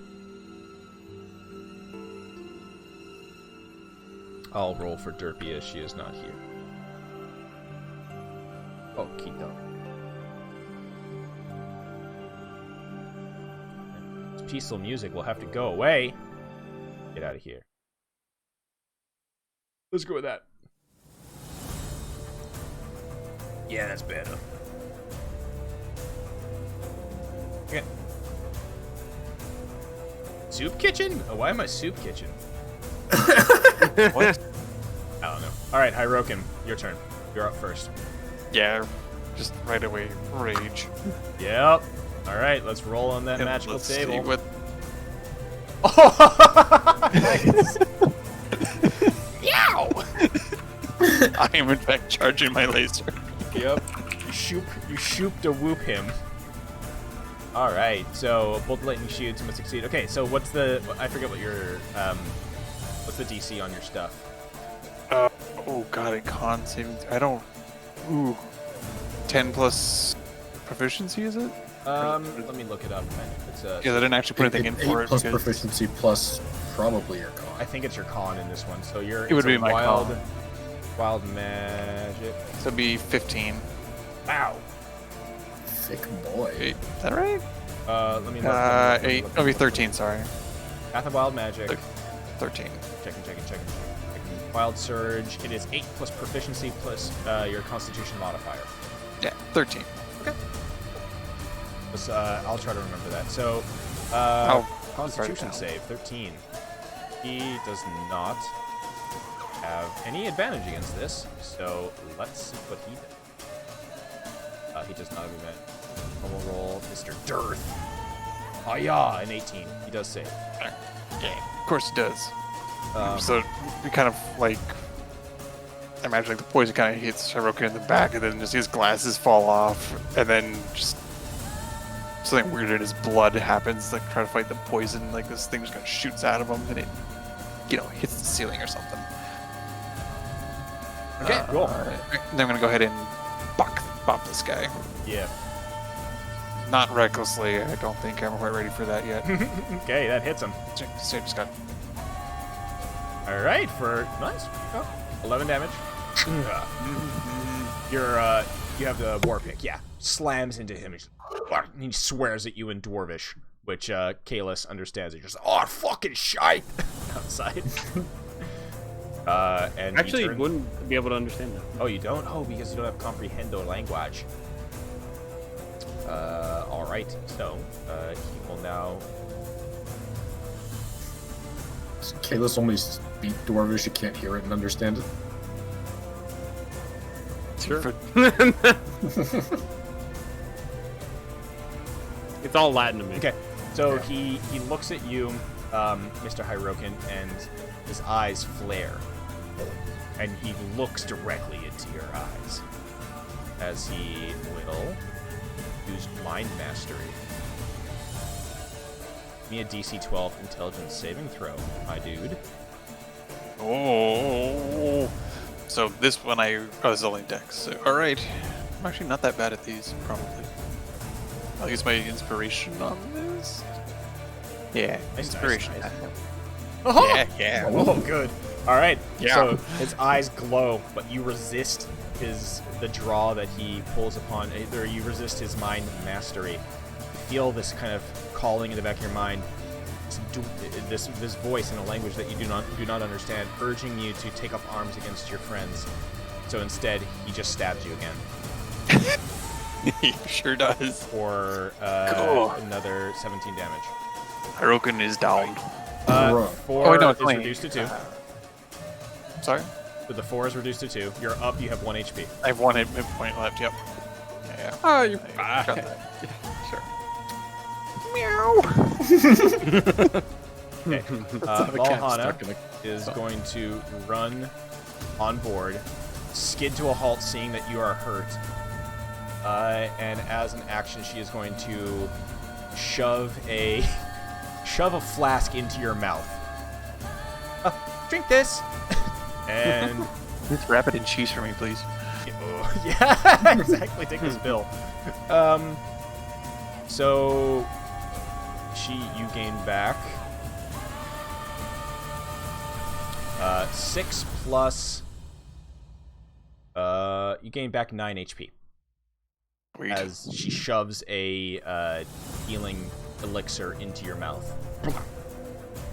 And then just looks around and says, "Oh shit!" as she sees Dearth, Mr. Dearth, standing there. Dearth, Right. the girth. After her turn, flying above and behind her, her homunculus will take a shot. Boom! 17 thuds into this annoying Duergar, blasting him in his chest for 4 force damage. Grix! Okay. How high up is this boat? Like, if I were to go from, like, run up the Rime, Just what's be it an called? athletic check. It's low in the water, so probably, I don't know, 5-6 feet up. Oh, okay, that's not bad. It's just, So like, it's just athletic. like a low. It's just like a low ferry, so it's not a big deal. Okay. So athletics. Oof. You scramble up, but you lose a little bit more of your movement. So instead of the 5 feet to get up, it's about 10 feet. Okay. Still. Yeah. And then I will come to here, and I'm going to look inside. I'm going to see this Durgar, and I'm going to see that nasty weapon in his hand, and I'm going to fucking make it hot. So cast heat metal on that. Laser. Okay, so So- I can't remember if that's immediately that it needs to do anything. Not. It is. Oh, Okay. You can choose objects. Any creature takes when you cast the spell. Okay. And then he has a Constitution saving throw, or else he drops it. So he just takes that damage immediately. yeah, So he takes 5 immediately, and then I will back up to here and keep line of sight on him. and you're concentrating on that. Bonus action. Oh no, never mind. I always forget bonus action is not the same as a the bonus action wild shape is a very only the- specific thing. Yeah. Yep. And also, I want to say there's another one that has it as well, but it's for specifically the one of the things. So like it might have been the one I played for the one shot, but I don't remember. Okay, so you back up there. Yep. All right. From behind you, you hear, "Oh, you're fucking dead," as another Duergar appears. No. Shit, there's more. I'm not fucking dead. Lies. eyes. He swings a pickaxe down on your head. Or a war pick. Okay. That's better than a poison dagger, probably. Yeah, it is, but definitely. So advantage because he snuck up on you out of invisibility. Donk, a 21. Yeah. 10. Oh shit! These guys aren't fucking around. Okay. That was his attack. And concentration check. Yes. DC 10. Got it. Kalis. I'm gonna see that people are popping out of thin air and try and present the feeble man that I am, but also still contribute to the party. So I'm gonna go ahead and shoot off I'm gonna produce a scorching ray at the one at the side and say, "Burn, bitch!" I like that. Oh man. Like, burn, Well, bitch. unfortunately, only none of them hit. I'm harmless. You see? Okay. Bad. Oh, I warmed him up a little bit. That was You it. did. Shoot, shoot, shoot. 3 you of them. kept yourself warm with the residual heat. Thad's gonna rush in. No. push I'm back. saying, Thad, there's something attacking you. Oh fuck! Damn, son, where are you going A from? 23 for 9 piercing damage. Yeah, As the he- war pick thuds into your back as another one appears behind you. Ouchie. Alright, Cholera is now up.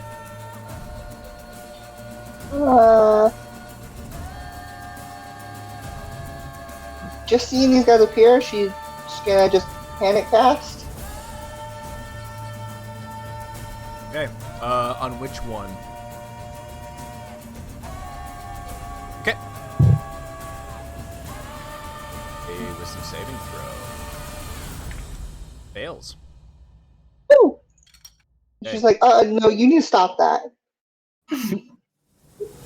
Alright, so you watch that as it takes the war pick out of your back, then suddenly it just goes good and just turns and makes goo eyes at Cholera, who seems to be. You watch as Cholera, like,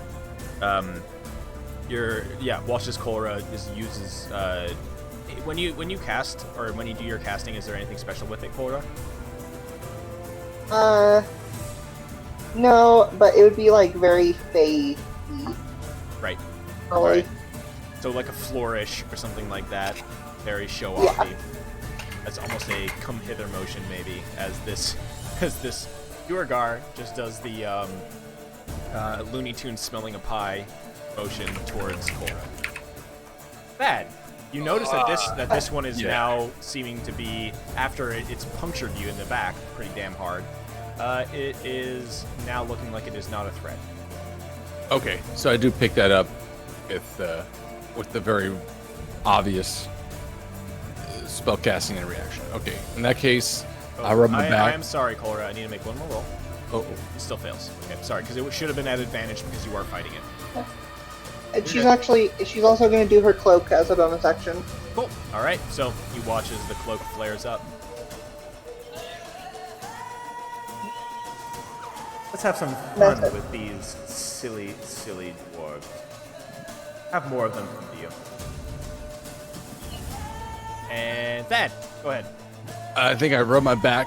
Oh, ow. Look at him. See what happens. Look back, see Hurricane been pretty fucked up. So I push past Vahana here. Get up and I go, no one hits my main like that. And then I go ahead and I must swing at him. Two-handed. A 9. Nope. Shit. I will spend a key point. Oh, wait, no, never mind. That's okay. So yeah, I spend a key point. I cast. They'll do flurry of blows. I go punch. This is the non-special. So 20 for the first one and 15 for the second. Clonk for 7 total. Punch. This guy is starting to look pretty battered. He dodges definitely out of the way of your quarterstaff, and then 2 melee attacks, a knee and a foot maybe, or something like that, just catch him as you read his motions. He is desperately looking around the room. Alrighty. Demovan. Okay. So I see this guy on Crix, and I see this guy on Hirokin, so I'm going to pull out the javelin that Vahana gave me, and I'm going to huck it at this guy. I don't know what it does, what it gets, but it's 8. Okay, this is what it does. Plus 1, so it's a 9. It's not, does a 9 hit? No. Okay. But as you huck it, you're just like, I guess I'll use this. It flies past the Durgar. It looks at you, and you just hear like a dwarf, and you're just like, and then it just goes, and it flies past him again and goes back to your hand. I'm going to action surge with the momentum of it and throw it back at him again harder.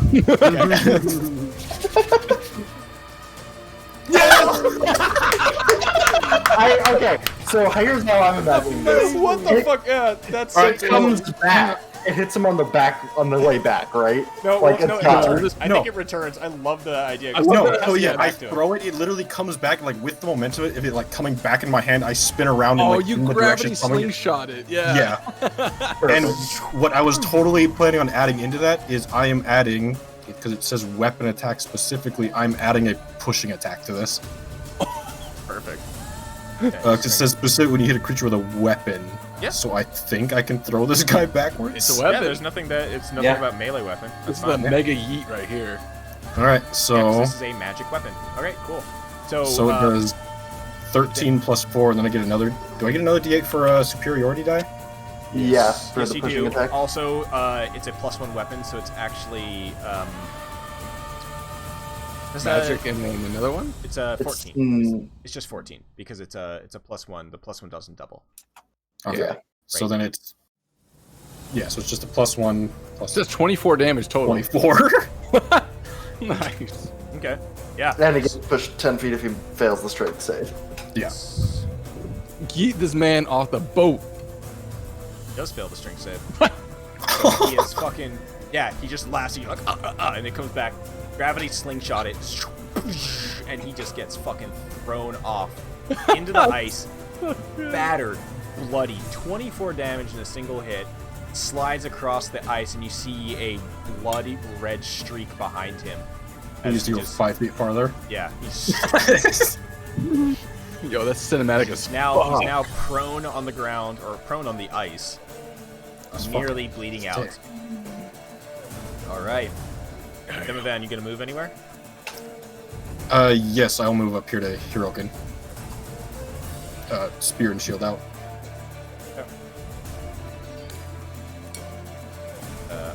Awesome. Another Durgar appears.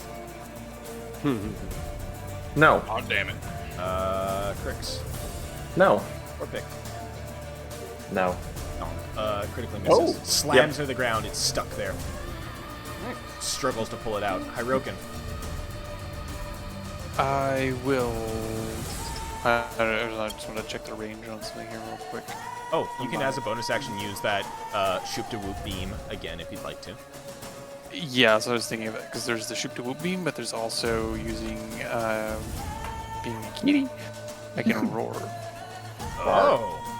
Yeah, kitty roar is good. Meow. There's only one guy within 10 feet of me though, so it's I have to like move out of range. No, you know what? Fuck it. I'm gonna go ahead and hit this guy in front of me for my action. I'm just gonna give him a boop. Yeah. Hits him. Yeah, sure does. Ooh, 9 damage. He nearly falls over. What bonus action would you like to do? Oh, he almost falls over. I gotta give him the laser. Okay, so it's a 1d6, DC 13. Oh, sorry, it's the same thing. Yep. Yeah. Alright. Yo, oh, he's gotta make it or take 2 damage. My goodness. Oh my. Fail it. Constitution save, DC 13. Oh, unfortunate. Unfortunate, but he nearly is on the ground. Seeing that he is surrounded, in a panic. On his turn, he has to make the save again for the or drop it. So he has to drop the weapon, or take the damage, kind of a thing. So actually, let me he drops just. the weapon. Okay. You watch as he drops this dagger on the ground. Yeah, I think actually I want to read it. I can't remember. Choose a bonus action on your turns to cause damage again. I think it's a Holding free over action, the no? object. No, so damage. it's if a creature is holding it. Yeah, I think it's if he chooses to keep holding it, he has disadvantage, doesn't it, on his attacks? Yeah, he has Oh, disadvantage does. on Okay, attack no, roll. and actually he needed to roll a con save previously, so he was able to hold it when he took that first damage. Because that's what it is. If a creature is holding a ring object and takes the damage from it, which you did on which was the initial one. So right, the next turn, Crix, you could continue to have it, like, and I'm actually gonna have him do a intelligence save really quick. And this is bad. Nope, not smart. So you watch, so you watch as he looks around in a panic. Demovan, Thad, Hyrokin, looks around in a panic. He turns invisible. Disappears. Oh, damn. Son of a bitch. I punched to my left. Wait. I guess not let my turn. Let me look something up. Oh. No. He can't. Actually. Oops.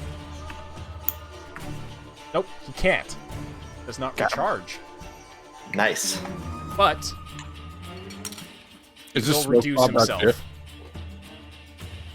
So he makes himself tiny. God. And he will he'll fucking boogie. He tries to jump out a window. Demovan, Hyrokin, Thad, you are all welcome to make attacks of opportunity at him, as he used his action to reduce. He has +5 to his AC. Damn. Alright. So Demovan, go ahead. Yep. Ooh. That misses. Shit. Hyrokin. I know it's better to do the pig, but for roleplay, I'm gonna hit him with the claws here. 6 misses. Oh. Direct him. Thad. I'm just gonna try to give him the old fist. Damn. Misses. So Oh, this tiny little dude, he goes. See, he doesn't reduce his speed, does he? Nope. Okay, cool. So he fucking boogies. Goes out the window. 25 movement speed.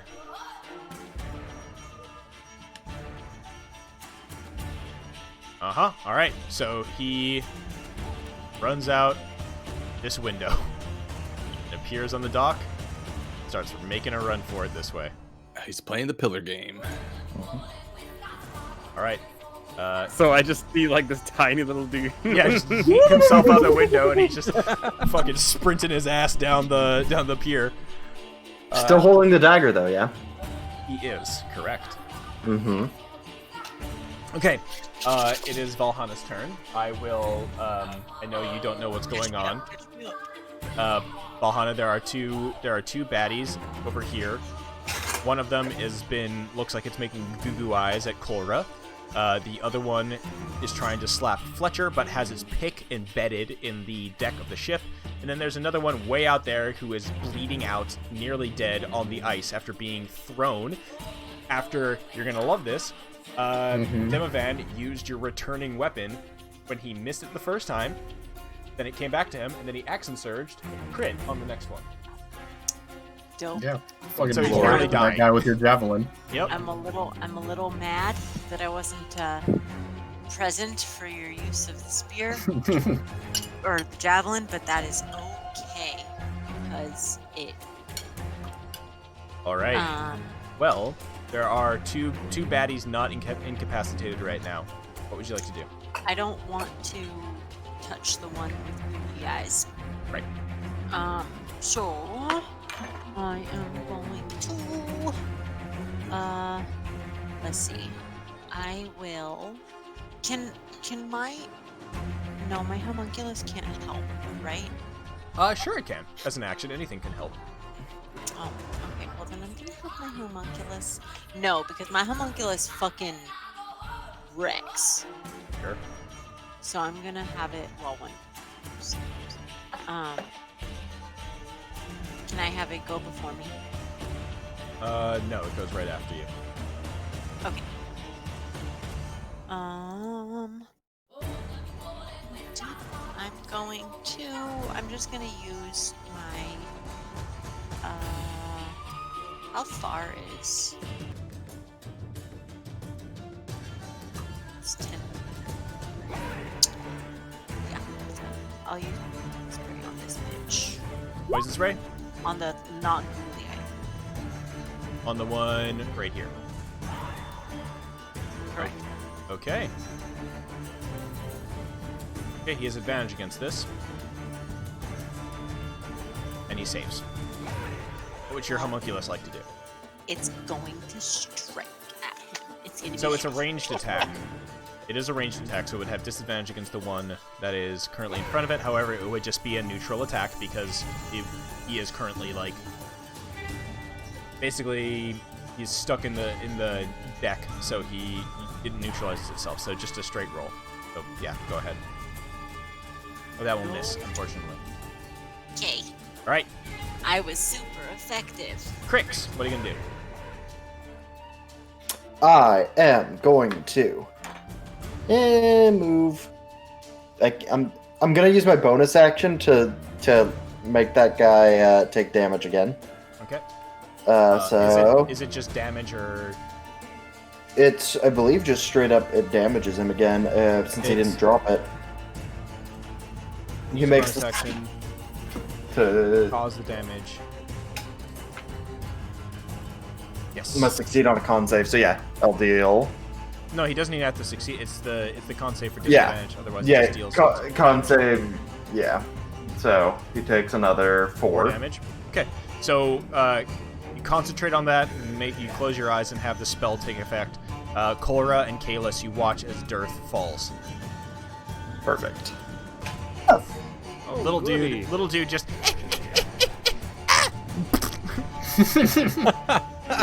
face plants into the snow on the dock. Mm-hmm. I assume he turns back to normal size too. Then. Yeah. Oh, And I thought he was then- a little man. As my action. Oh, you're still pretty small. It is pretty cold out here. Let's see. I don't think so. It's drinking. No. Okay, I'm going to then. I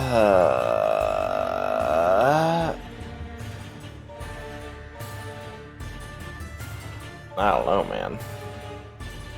I'll just fucking give him a stab. I'm gonna stab this guy with my spear. So the one that attacked me, this guy. Yep. So what? A 13 probably doesn't hit. It misses him, unfortunately. Okay. The one on the ocean stands up, looks around in a panic, and will just makes a run for it fast as he can, which is only 10 feet of movement. Okay, let's. Yeah. Another action of because he just gets up and he'll be that way. I'll try and make sure that he can't get away too far. I'll go ahead and try and send one down. He falls on the ice over Ooh, I mean, slip, motherfucker. Yeah, it's Actually, slippery. so if he's prone, then I look at it for a second. I'm like, oh, he's hard to hit standing up. I can't hit that shit laying down. So I'll just go ahead and I'll shoot off scorching rays at the one standing that is fighting my compatriots. Yep. Two of them miss, one of them hits. Oh, that's good. I can do something. Yeah, you did. All right. On his turn, the Charmed Duergar just looks at Kolra for any sort of information.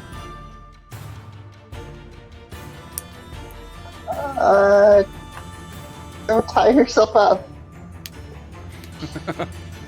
It nods and goes over here and grabs the rope that's on the deck and ties himself in a knot, or ties it around him. He ties himself to the anchor, or to the anchor wheel right here. Under her breath, she goes, "That fucking worked." Sim. Technically not hard, but also yeah, definitely a sim. Exactly. All right, Kolra, on your turn, what would you like to do?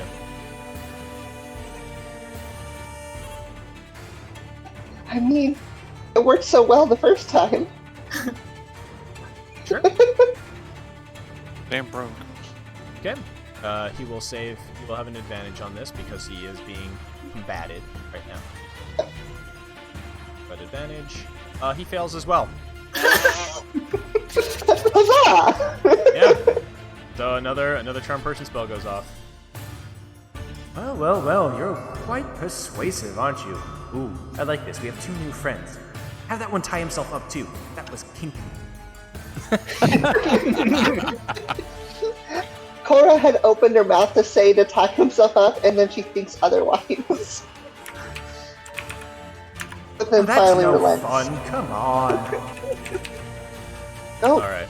tie yourself up. The Duergar nods in confirmation. Bad.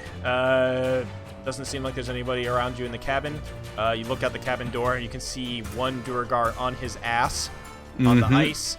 Another one now has goo eyes looking at Cora and is making his way towards the other Duergar. I don't want to understand what sort of weird shit you're going to put them through, so I'm going to run. And I'm going to run to the boat, and I'm going to do a jumping fucking slide. I'm going to try... I have 40 feet of movement, so I can technically, if nothing else, I can just run to him.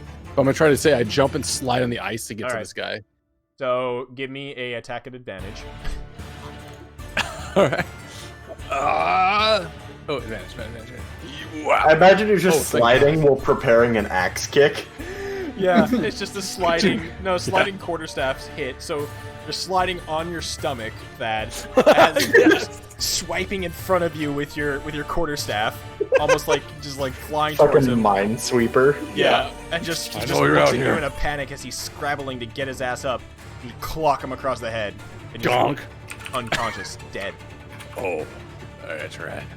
Shit, I don't have any more movement to get up, so I have to spend the next 6 seconds on my stomach on the ice. I feel like he's probably dead. Yes, your stomach starts to get numb as you have broken the neck of this Duergar as he lies on the ice, now dead. I did the best penguin impression. Yeah. Yeah, spinning around on the ice, you're trying to figure stuff out. You watch as the other Duergar ties himself up as well next to his other Duergar friend. And that's where we're going to end for the night, as you have 2 Duergar tied up on the boat. You have a dead Dearth looking here. And actually, Kalis, I think it'd be cool would you read the map that Mr. Hyroken has? Sure. Or at least attempt to. I would activate heat metal again. You just hear a bubbling sound as the dagger in Dearth's hand starts to burn his flesh. Perfect. So, you look at the map that Hyroken has. You read you start to read the Dwarven on it. Written in Dwarven are each of the names of the 10 towns. However, also, you can see that there are other things written here. Something by the name of Sunblight. Out in the mountains beyond 10 towns. And then something else that labels a outpost near what looks to be something named Kelvin's Cairn.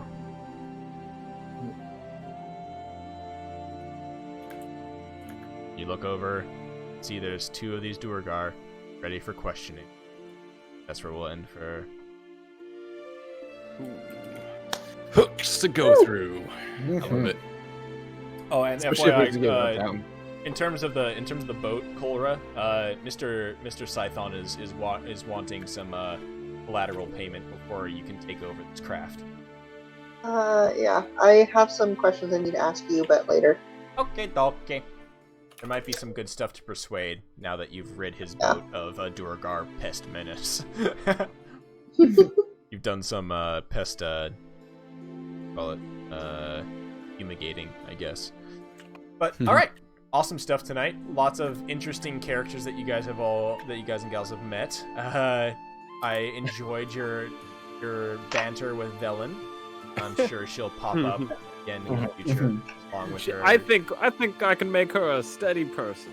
Yeah. We are absolutely through and through squad awkward. I love it. I think just every conversation just goes the wrong way in the best way possible. there were 2 setups and an jealous elf during this session. Yeah, absolutely. All right. So, thank you all for a wonderful session. We'll be back with Sins on Thursday, right? Mhm. Miss Neon? Yep. Right Okay.